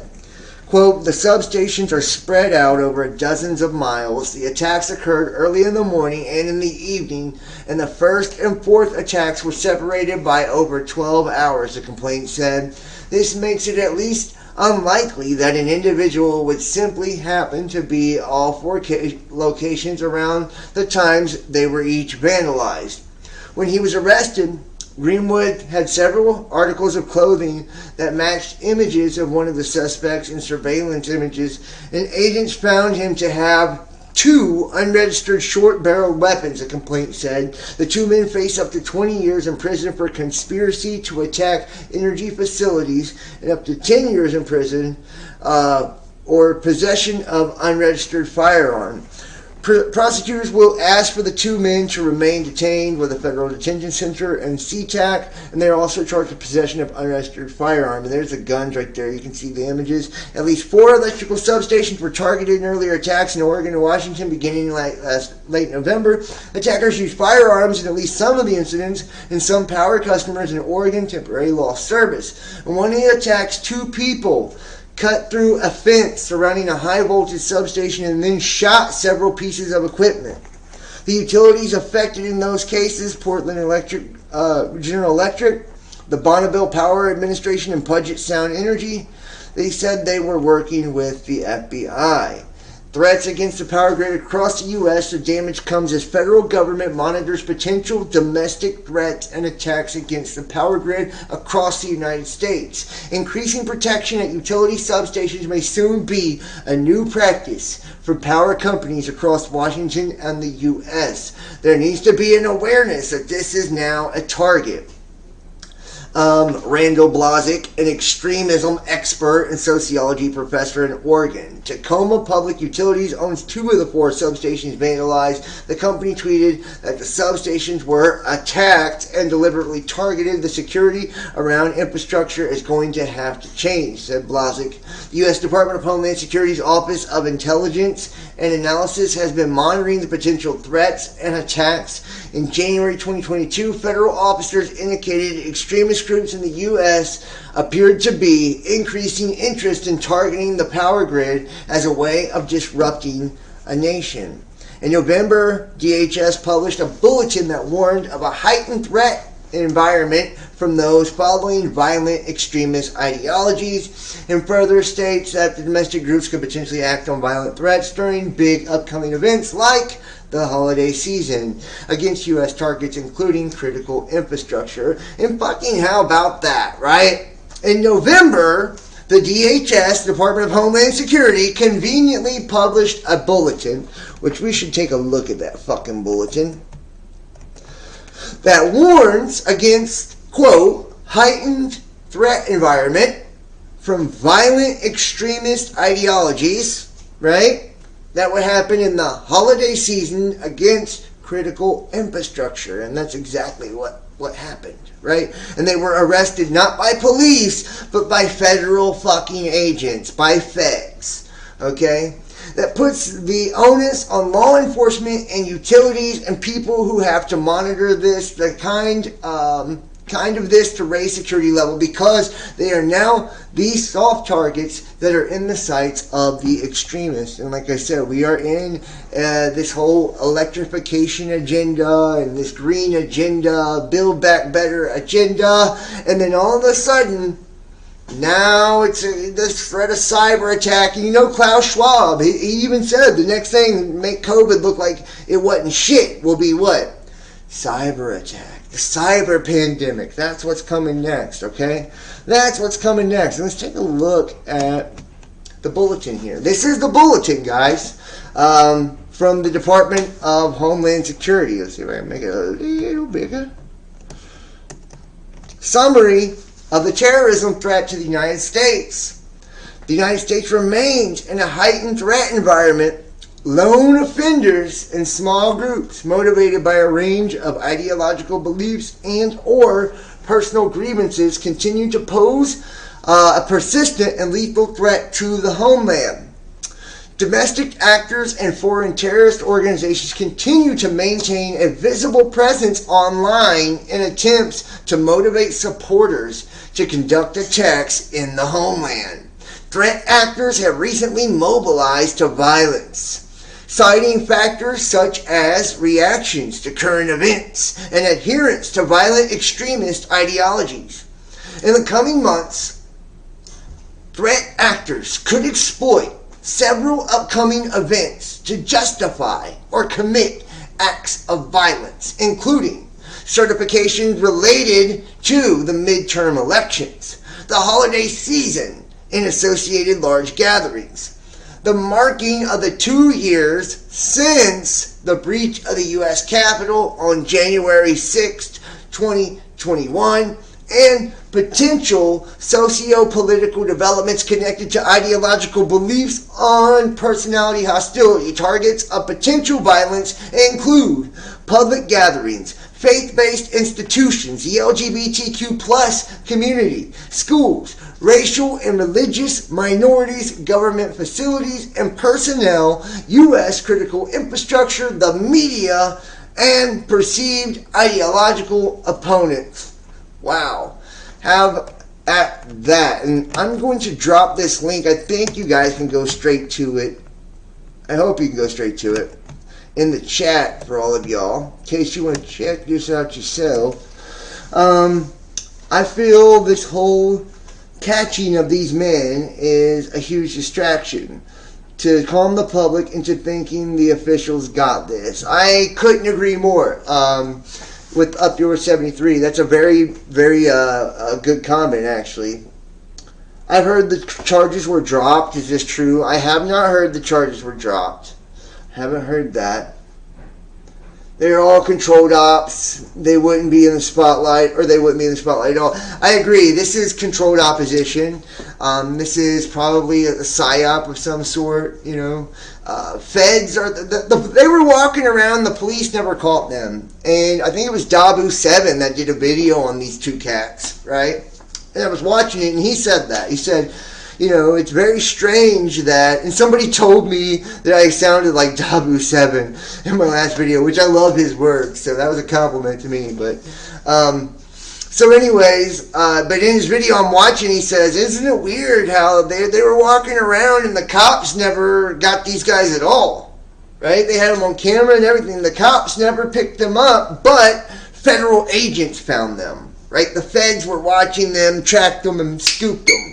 You know, and this is, you know, after coming out with this bulletin back in November, a goddamn month before the event happens, right? And pushing more of that lone wolf, domestic terrorist through political ideologies. Of course, they're, you know, I'm sure they're anti-trans or anti-LGBTQ or anti, you know, black, whatever, right? Like they always are they not? Right, and they're the white males. You can, and there'll be conservatives on top of it. You can guarantee it's the same thing, right? And it's like this targeting by the government. You know, it's like probably actors, probably people that were paid to do this. You know, patsies, as you call it. And speaking of patsies, you know, there's a lot that's come out about, you know, through the JFK files about that there. You know, that's where all this shit kind of began. It's like anybody who speaks about it is a conspiracy theorist, you know? So it's like, oh, God, we just, the world gets better and better, does it not? See, New York adopts a law protecting the power grid from cyber attacks. It says the legislation will require utilities to prepare for cyber attacks in their annual emergency response plans. So, how about that? New York Governor Kathy Hochul signed legislation to create cybersecurity protections for the state's energy grid. Legislation designated A.3904B/S.5579A will require utilities to prepare for cyber attacks in their annual emergency response plans, just as they would for storm or other hazards. The new protections also give the Public Service Commission enhanced auditing powers to ensure that critical infrastructure and customer data is secured. And that's weird, right? There'll be enhanced auditing powers. Right? And they'll have access to customer data. So let's see what actually comes of this and what the true agenda behind all of this is. Okay? The governor's office said that the actions that's taken during a global surge in cyber attacks against critical infrastructure and will ensure New York's power grid remains reliable and secure. And here it is. Quote, the first modern electric grid was built in New York State, and 140 years later, we continue to take nation-leading steps to keep the lights on for all New Yorkers by strengthening our cyber security. Hochul said, we understand that this financial capital of the world and a leader in clean energy, New York is a target for hackers. This critical legislation will help protect millions of New Yorkers who depend on reliable electric service and ensure a smooth transition to clean energy. And there you have it. It passed unanimously in New York State Assembly and strengthens protections for the local distribution systems and requires utilities to secure critical infrastructure against cyber attacks. The action comes following guidance from President Joe Biden requesting the state set minimum cybersecurity requirements for critical infrastructure, including the energy system. In several instances over the past decade, cyber attacks have proven capable of shutting down electric grids. So there you have it, you know. This is all part of Biden's fucking weird-ass agenda. See physical attacks on power grid surge to new peak, you know. Meanwhile, the sun is probably the biggest fucking threat to the grid out of them all, right? Like the sun. Way more than those fucking actors. We have a CME impact jolts the Earth's magnetic field As predicted, coronal mass ejection will hit the Earth's magnetic field on January the 4th, and that is at 2:54 Universal Time. The impact jolted magnetometers around the world, and the Canberra station in Australia registering a sudden impulse of 38. And it also ignited a G1 class geomagnetic storm. And this is a photo of it from 30,000 feet above Alberta, Canada. We witnessed an amazing display from the flight deck. You can see here significant far side solar explosion. Something just exploded on the far side of the sun. Soho watched the debris, very bright and fast CME, billows away from the sun's southeastern limb on January 3rd. And you see here, right, big fucking explosion on the sun. It won't hit the Earth. NOAA analysts have modeled the CME and determined the edge of the storm cloud will narrowly miss our planet a few days from now. And yeah, detected shockwaves from the blast wrapping around both sides of the sun's poles. It suggested it's a very powerful explosion and possibly an X-flare. Radiation from the flare was eclipsed by the edge of the sun, reducing its intensity by 1 to 2 orders of magnitude. So the Earth orbiting satellites detecting only a C4 class event. Whatever exploded will soon turn to face Earth, and the helioseismic echoes pinpoint its location more than 2 days behind the sun's eastern limb. And that sunspot AR 3163, which spent the last 2 weeks transiting the far side of the sun. It was the last time we saw it was in December, and it may have grown even bigger since. Weird. Let's take a look here. 3163, AR 3163. Let's see what the number on that is. 3163.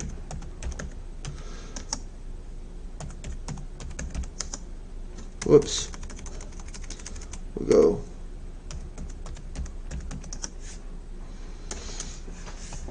.3163 in Hebrew. Let's see what it is. And in Strong's. Shit. Concordance. Yakdo. What is Yakdo? I think I went too far ahead. Yakdo. What does that word mean? Mache, 3163, Mache. It's a battle. Fighting, strive, striving. Interesting. So this sunspot, 3163, in Strong's, in the Greek, it means a battle. Or fighting, strive, or striving. Very interesting. Very interesting. Right? So I wonder if that's what we're heading for. And then in Hebrew, Yakdo, let's see what Yakdo actually means. Yado and Hebrew. Yado. It means his unity. Wow. His unity. So fighting in Greek and his unity in Hebrew. Very interesting. I always love to look up the sunspots and what they mean. I think it's fucking, it's weird how this all kind of correlates. I do this with asteroids and everything too, guys. So, you can call me a weirdo. You can say what you want about me, dude. But I feel like it's important. And make sure if you're in that chat, everybody that's in the chat right now, you hit that thumbs up for me. Hit that like, that way other people can find us. The more people that are hitting the thumbs up in the chat means the bigger the chat gets. How about this? The Daily Mail. A great war, economic ruin, and climate catastrophe. The 16th century French astrologer Nostradamus' gloomy predictions for 2023. That's fucking right, boy. 2023 is supposed to be a shit stain of a year. Imagine that, right? The world is facing another great war, economic ruin in 2023, at least according to the predictions of the 16th century astrologer Nostradamus. In his famous book, Les Prophéties, published in 1555 and featuring 942 poetic verses known as quatrains, the Frenchman is said to have predicted the future. Nostradamus is believed by some to have predicted 9/11, the devastation caused by global warming, and the rise of Adolf Hitler, and even the advancements in AI technology. Described as the prophet of doom, the doctor was inspired by biblical text and his own experiences of plague, with his predictions focused on famine and sorrow. More than 400 years after Nostradamus published his book, his work remains popular because his predictions are entirely open to interpretation and could mean fucking anything. A great war waged by evil forces. And this is a look, right, at, the predictions, right, for next year. A great war waged by evil forces. 7 months, great war. People dead through evil. 7 months, great war. People dead through evil. And you know what? That could mean a couple of things, by the way. Just saying. That could mean in the 7th month of the year, right, a war begins, or a war lasting 7 months as well, right? So I think July, right, is and we've went through this shit. I've done so many videos on that, right? Set, right, and Angel Moy and all of that, right? The Angel Month and Set and the King of Terror and all that. I've went through all this, so many things. And I bet that's what they're actually going off of. It says the workings of Nostradamus foresaw a great war in the year 2023. The ominous prediction comes at a time of heightened global tensions between the world's leading superpowers. Russia is growing increasingly desperate as Vladimir Putin invasion of Ukraine has so far failed to secure any semblance of victory. Could the 75-year-old dictator snap and go nuclear on the former Soviet satellite state? Or could he declare war on a NATO ally after sabotaging more underwater cables? Or perhaps embolden China will spark a confrontation with the U.S. with an invasion of Taiwan or over an disputed territory in the South China Sea. Elsewhere, tensions could resurface between Pakistan and India, two nuclear-capable powers who frequently have skirmishes over disputed territory in Kashmir and Jammu. However, to those who believe in Nostradamus' abilities to see into the future, the 7-month description could offer some solace. It hints at a conventional war, given that a battle involving the exchange of nuclear bombs would be over within a matter of hours. Say, what? Just because it's 7 months isn't like some fucking consolation prize, like, oh, they're going to fight for 7 months. You could use nuclear weapons for 7 months just as easy, right?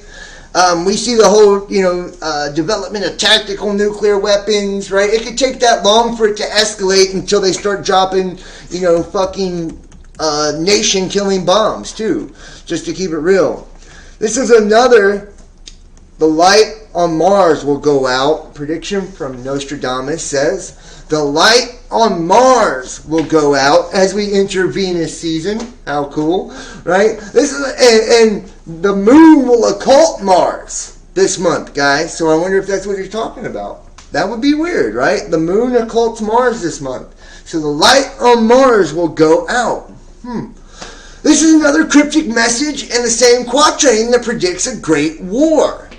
Could this be a warning for Elon Musk, whose SpaceX company is planning to send people to Mars by the year 2026? Perhaps his dream of populating the red planet will somehow vaporize next year. It comes as his Twitter takeover was widely criticized in 2022, with scores of users, including several celebrities, deactivating their accounts. According to reports, the world's richest man lost $92 billion of his fortune after buying Twitter this year, and it can also hint of issues for NASA's exploration program. The Perseverance rover is currently on the red planet taking pictures and collecting samples. One will hope there is no risk to the actual planet Mars itself, though some form of catastrophic astrological event. And I find that to be the most fucking interesting, guys. Honestly, just considering, the 2023. A great war waged by evil forces. The light on Mars will go out, right? And keep in mind, right, Mars being occulted by the moon this month. Economic disaster. So high will be the bushel of wheat rise, the man will be eating his fellow man. What in the fuck? I just did in my video the day before yesterday talking about lab-grown meat and cannibalism. Boom. Right? Boom. All of this on top of, right, the moon occulting Mars. It is weird. It does look like he's pointing to 2023. I'm just saying. It's kind of creepy. Okay? And we are on the tensions of great war and evil, right? So high will be the bushel of wheat rise that man will be eating his fellow man. This chilling prediction paints a picture of total collapse in food supply networks, with some people left so desperate they resort to cannibalism. Could it be a sign of dire things to come as the war in Ukraine wages on? It comes after Putin blockaded shipments of grain out in the war-torn country this year. One of the blocked ships in October had been carrying a vital 40,000 tons of wheat to Ethiopia under UN aid programs. Meanwhile, the cost of food around the world soared, contributing to the cost of living crisis and increasing poverty rates, including the UK. But there are other factors at play. As the world's biggest economies struggle to rebound following the devastating COVID pandemic, threatening new economic downturn in the UK, recession is on the cards after the economy shrunk by 0.2% between July and September. And in the gloomy outlook report for 2023, the International Monetary Fund, or the IMF, predicted the worst is yet to come. The IMF just said this. The worst is yet to come. I don't know if I put this up in my last video or the one before, but I did read this article, and I'm like, what? They're telling us all, right? For many people, 2023 will be like a recession. It said, predicting an economic contraction in at least a third of the world. And it said a third of the people will go into recession in 2023, that the worst is yet to come. And finally, climate change to accelerate. For 40 years, the rainbow will not be seen. For 40 years, it will be seen every day, right? And there's the 40, right? 40 years in the desert, right? 40 days, right? This is very biblical, okay? So try to think of it as maybe that could be why, okay? For 40 years, the rainbow will not be seen.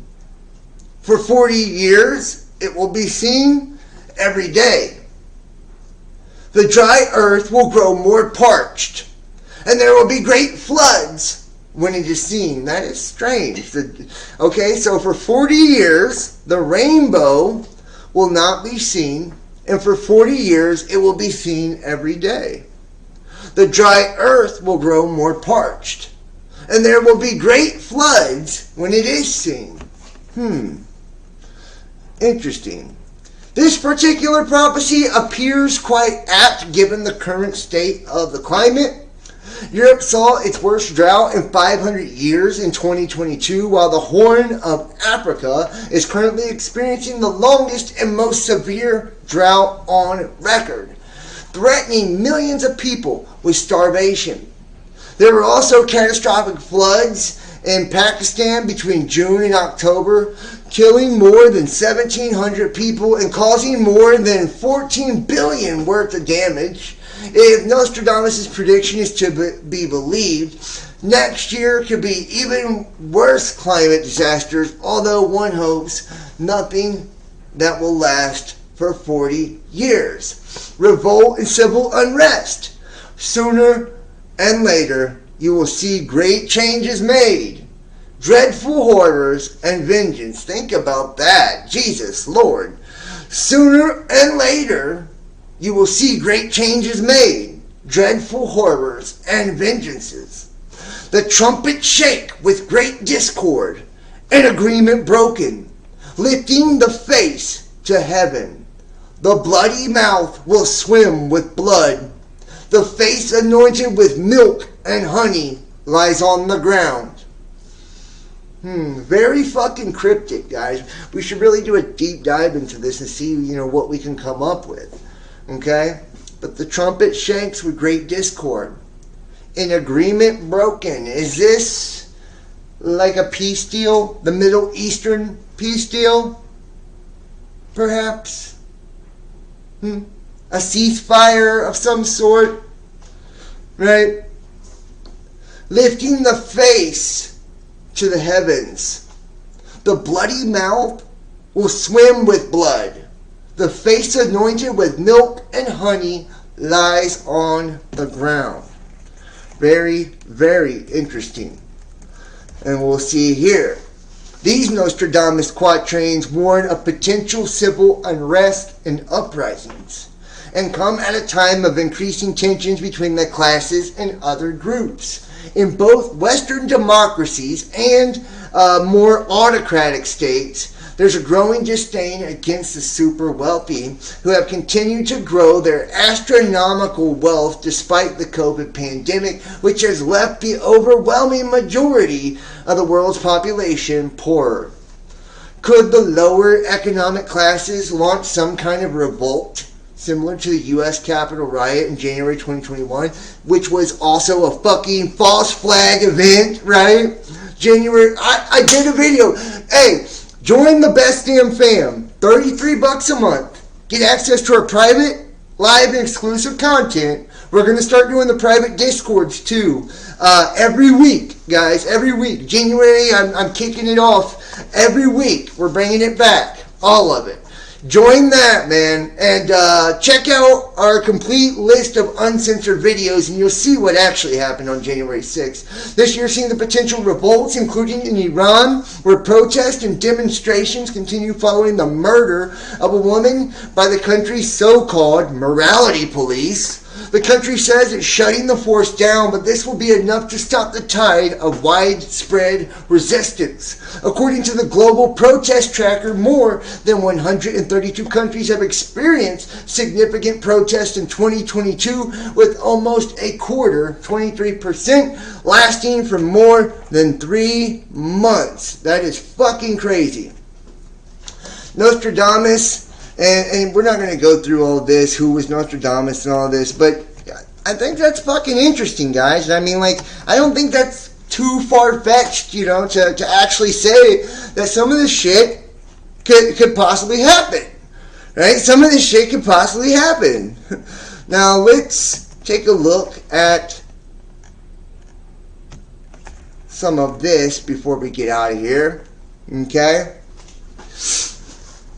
Flights diverted around the Philippines after the country's airspace collapsed due to malfunctions. That is very interesting considering Taiwan and the South China Sea, right? But the flights diverted in the Philippines after the country's airspace collapsed due to malfunctions. You see the images here of that airspace, okay? The Space Force has taken over all the Department of Defense's military satellite communications functions. Space Force, why? They aren't held under posse comitatus, right? Posse comitatus prevents our military from coming against our own population. All right? The Space Force isn't a part of that. Neither is the National Guard. It's almost like they're outside of the bounds of control and restriction and can be used even against the United States citizens. They created a fucking monster. You didn't elect them. They run drugs, enable child rape, traffic children, protect pedophiles, protect corrupt politicians, kill their own civilians in false flags, and then kill millions of Iraqis, kill blackmail presidents, release viruses on us, hate humanity, ladies and gentlemen, the motherfucking CIA. I love it. The motherfucking CIA. Neither stigmas or conspiracies, but science, okay? The CIA employed around 40 journalists that acted undercover as agents in 1973. This just fucking tells you what the media actually is. The mainstream media, this Operation Mockingbird shit, Mockingbird media, it's all part of, dis and misinformation campaigns by our own fucking government to brainwash and mind control the masses, right?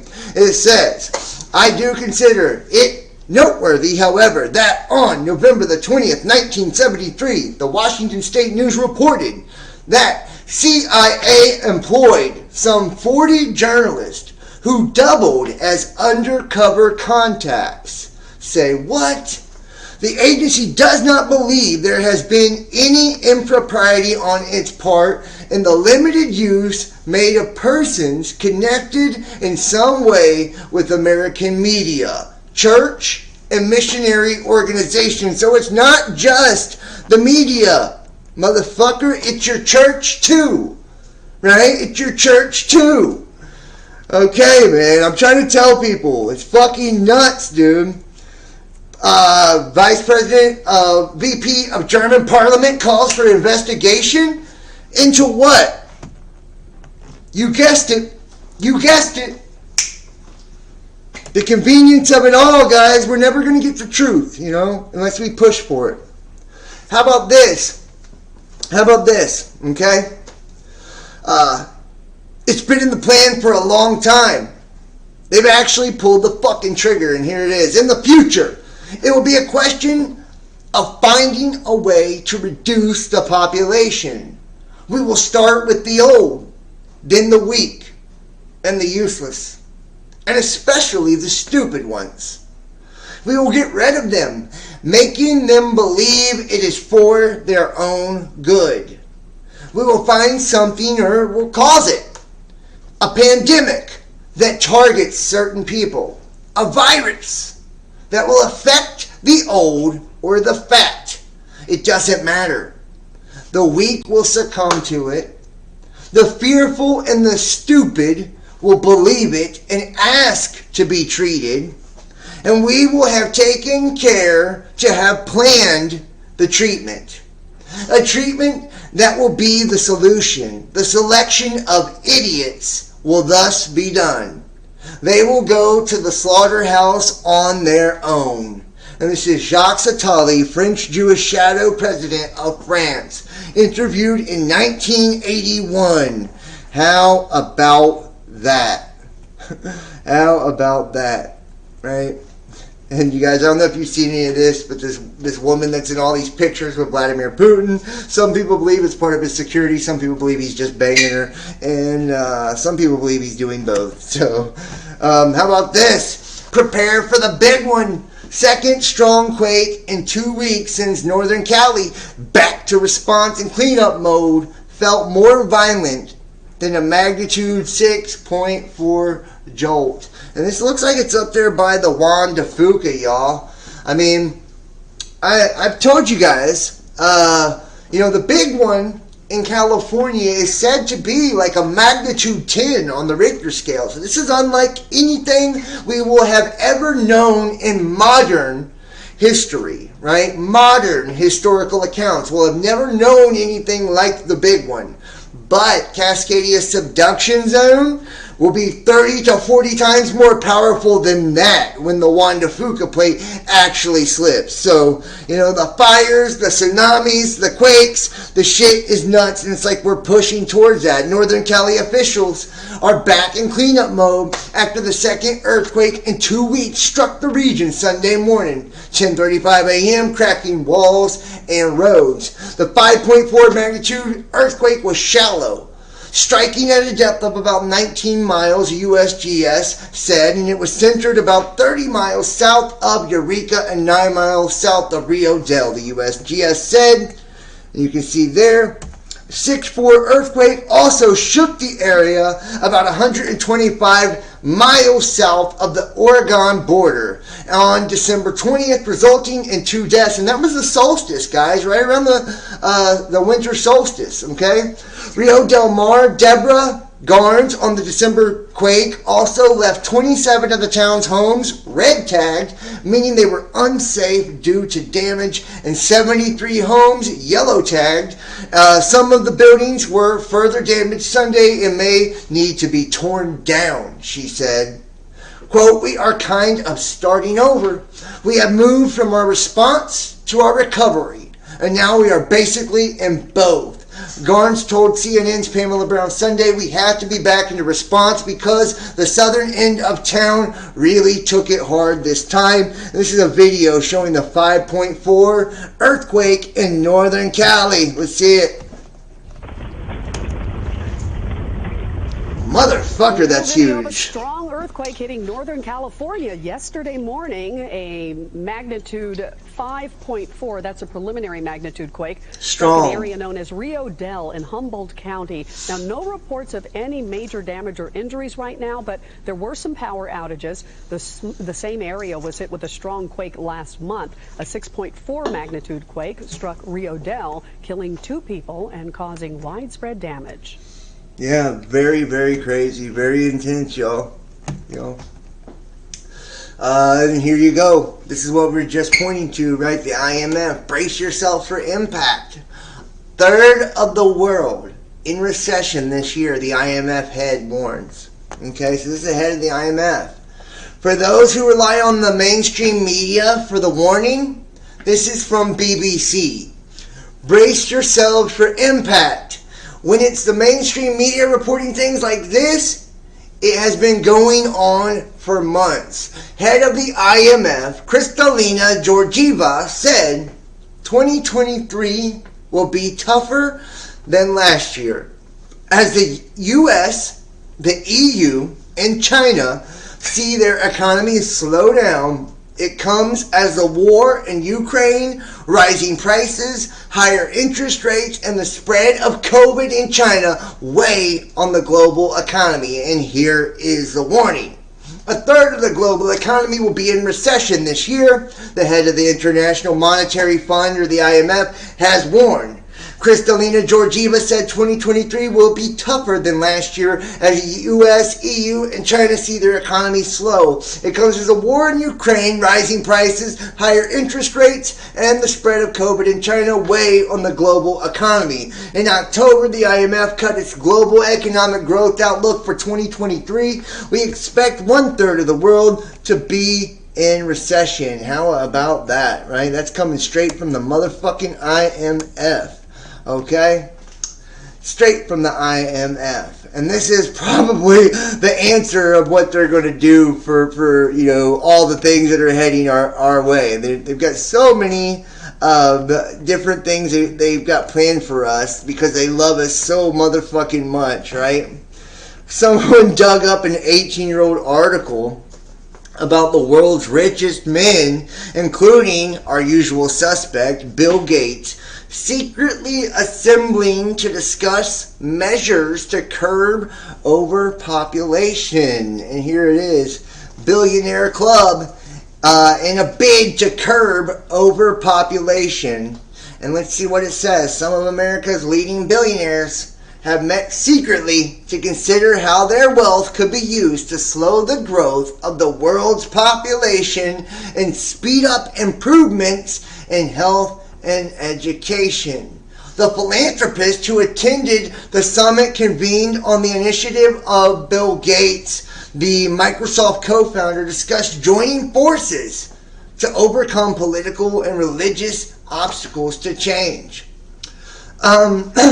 He described as a good club by one insider. It included David Rockefeller Jr., the patriarch of America's wealthiest dynasty, Warren Buffett, George Soros, the financiers Michael Bloomberg, the mayor of New York, media moguls Ted Turner, and motherfucking Oprah Winfrey, and they called them the Good Guy Club?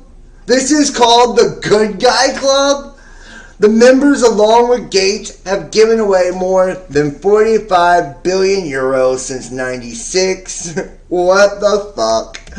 Oh my god. Most people living in Western countries believe information is hidden, censored, and manipulated in other places such as China, North Korea, and Iran. Westerners have been deceived into thinking they have access to the truth. And here you go.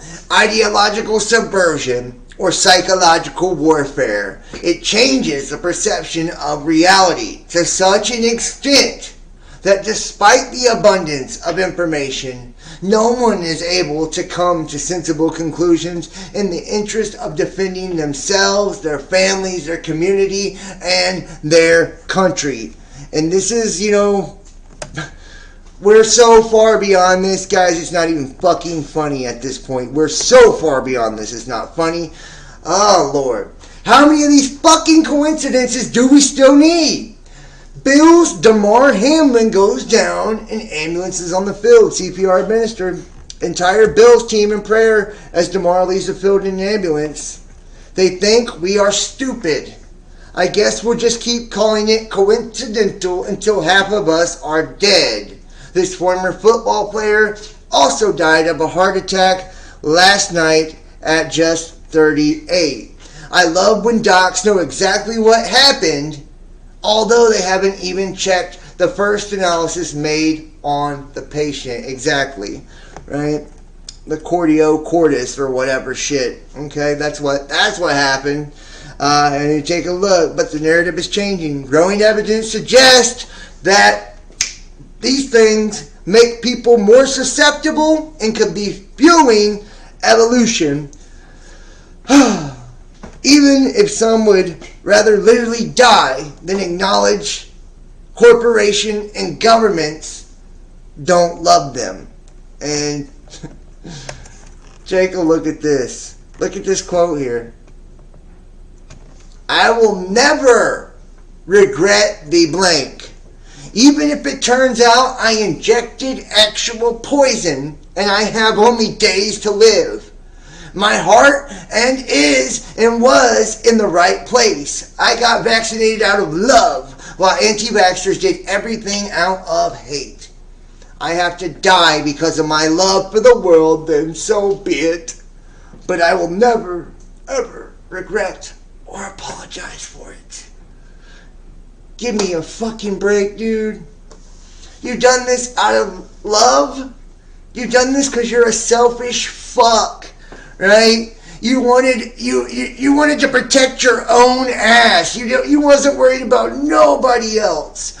Nobody else. You thought that there was like a limited supply of this shit, and you lined up to try to make sure you got one before everyone else. You did this to keep your own tail safe because you're scared of dying. You're scared of getting sick. You're scared because you believe every fucking thing you're told, right? You didn't do this for some virtuous thing, but remember, that's what it's all about now. Virtue signaling, the fucking morality police. This is what we see no matter what agenda we're talking about. This is where it goes down to. It's like, who's more moral and who's more virtuous by doing what's politically correct and politically acceptable, or socially acceptable and politically correct, right? What are they saying on social media? What's trending there, right? Like, that's what we should do, because if we don't do that, then we'll look like bad people. We don't want that, so let's go ahead and do some things we're not comfortable with. Let's go ahead and subject ourselves to fucking experiments. Right? Who cares? Who cares? Let's tell them to stop a football game because everybody else is screaming it, even though we don't even know what the fuck happened to the guy who got hurt. Let's all come to conclusions about his injury before he's even woke up, right? And we'll tell everyone that it was perfect timing for this hit on this freak injury and not what we all fucking think and really know it is. The shit's insane. The shit is insane. Oh my god. And yeah. Woo! It's like I don't know how to even And these are the same motherfuckers who shove frozen ketchup up their assholes and say that they get periods. I mean, I'm at a loss for words at this point. Or how about this, the trans age, right? So they can say your children is an adult and have sex with them. They're already sexualizing them by sending fucking drag queens into their kindergarten to strip and kick their nuts up in the air as they read them fucking books, right? But we're okay with this. We're okay with this, and you're probably more offended by the fact I said fucking nuts than you are by any of this, which is the crazy part. You know, we're bigots and homophobics and transphobics and racists and all of these other terrible, terrible names, and cretins that you know are anti this and anti that and deniers of this and deniers of that. It's like we're the worst people ever. Right, by asking questions and pointing out the goddamn insanity of it all. It's like the world has gone fucking mad and nobody cares. Nobody cares. Nobody is even aware of the shit. And if you point it out, they will cancel you. They will silence you. They will, you know, it's like if you're a content creator, they'll roll your views backwards. You know, you'll lose subscribers, you know. It's like they'll demonetize you. It's just fucking crazy. And it's like we can't get people in today's world to step up and support the truth, to come together for anything, to unify over anything, you know. It's like you gotta see, man, there is a powerful, powerful group of people and a powerful spirit that is rising up against all of us. It's anti-human. And it's trying to flip our whole reality upside down and tell you what's real and what's fake. Tell you what's true and what's false. And goddamn, to hell with the science. To hell with the facts. You know, believe what we say to believe. Do what we say to do. Shut the fuck up. Have nothing. Own nothing.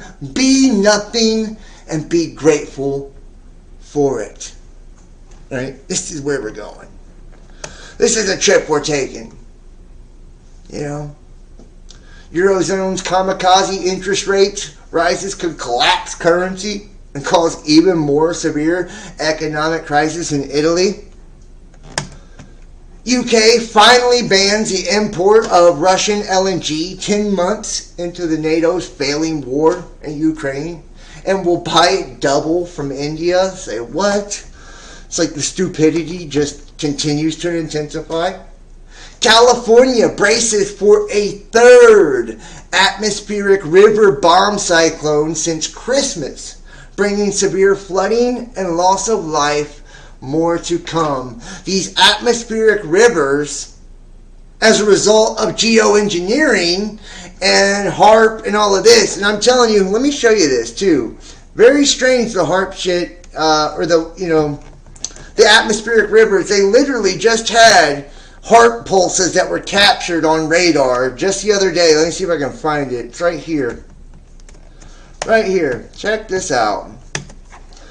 Ping. Wait 2 seconds. Ping.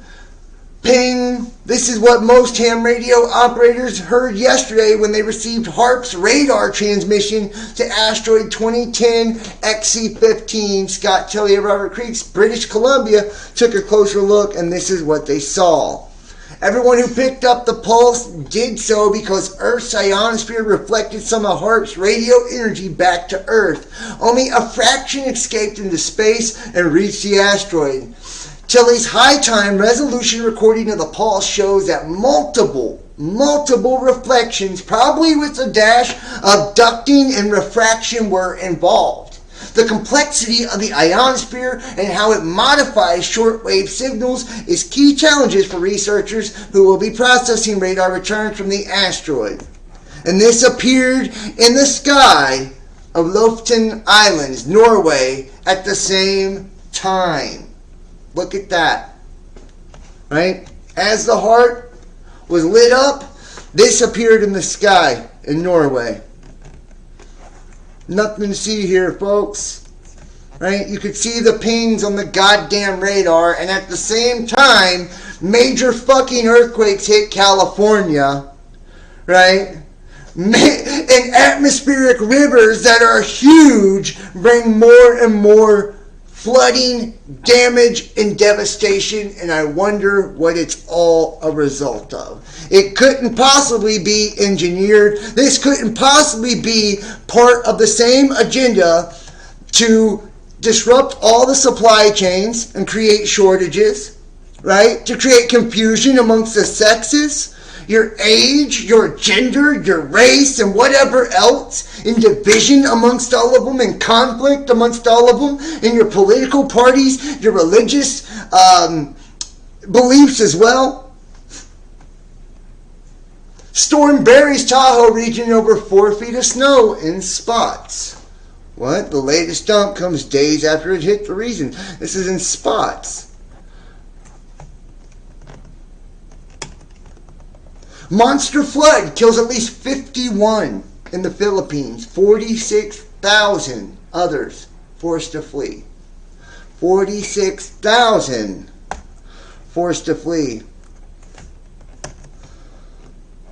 Sa Tabog Norte na bridge, guys. Oh, so ayan, naputol na po siya. So, grabe.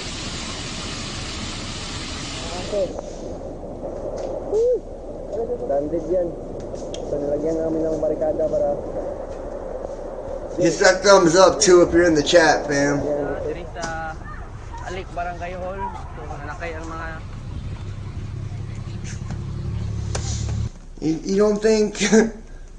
You don't think there's some... And this comes out, you know, after all the rest.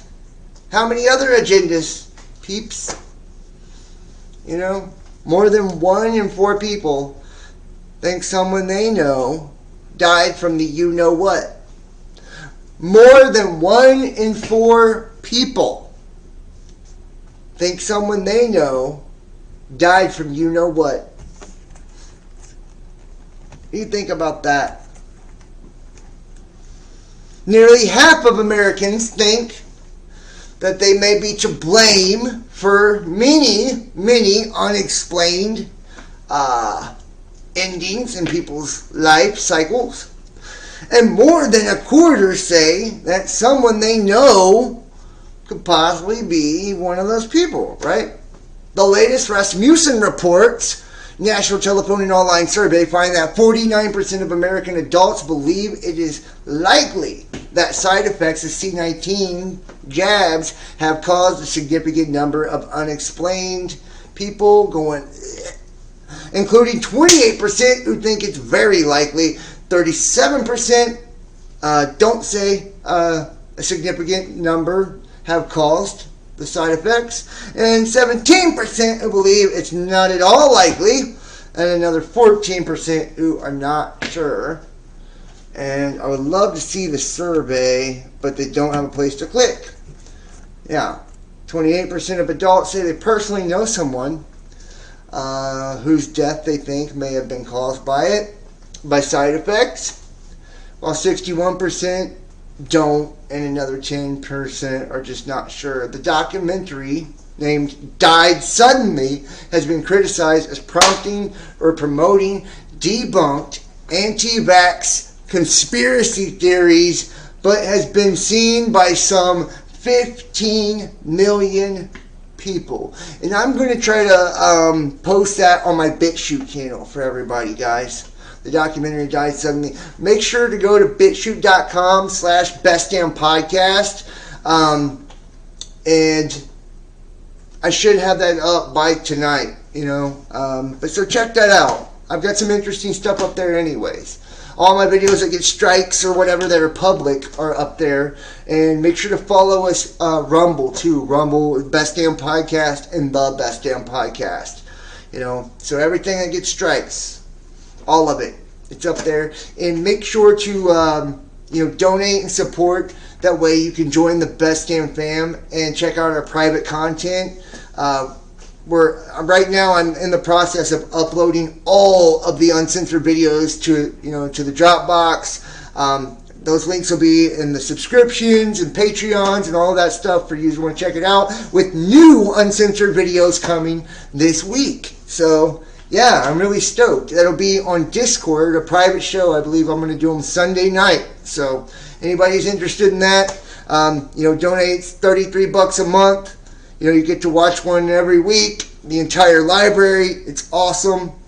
And that's for those who support and help the channel out. So yeah.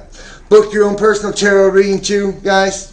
Get some information on the things that are taking place. Right now is a crazy time. Obviously, right? A crazy fucking time. And a lot of us need just a little help, man. And kind of seeing like which direction we want to go in life. And like what's going on. People have questions. And I feel like tarot really helps us to kind of see the energy and see some possibilities. Also, you can donate support to the channel too. If you just want to give, we're completely viewer powered. My last couple videos got strikes. I mean, they've just completely been shadow banning us.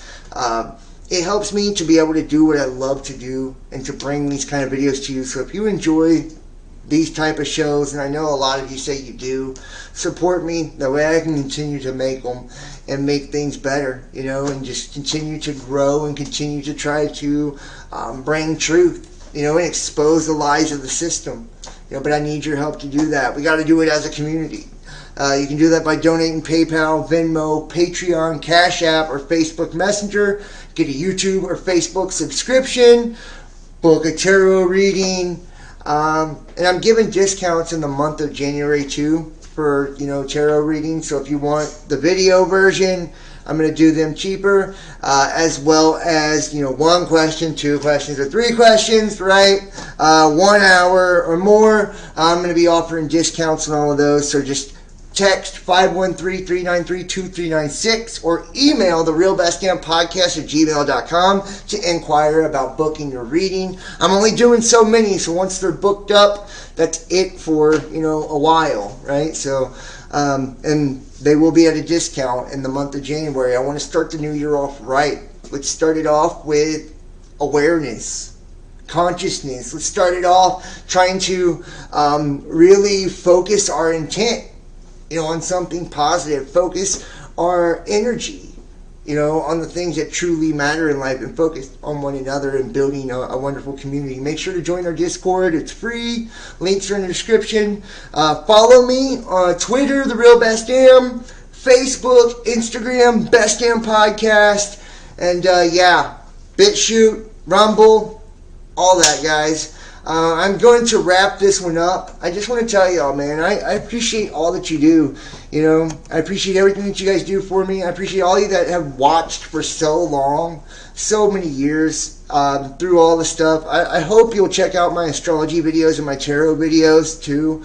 I really put a lot of effort into that. Those are coming out for the month of January also, in the year of 2023. You can see the direction we're heading, man, and it's not a good one.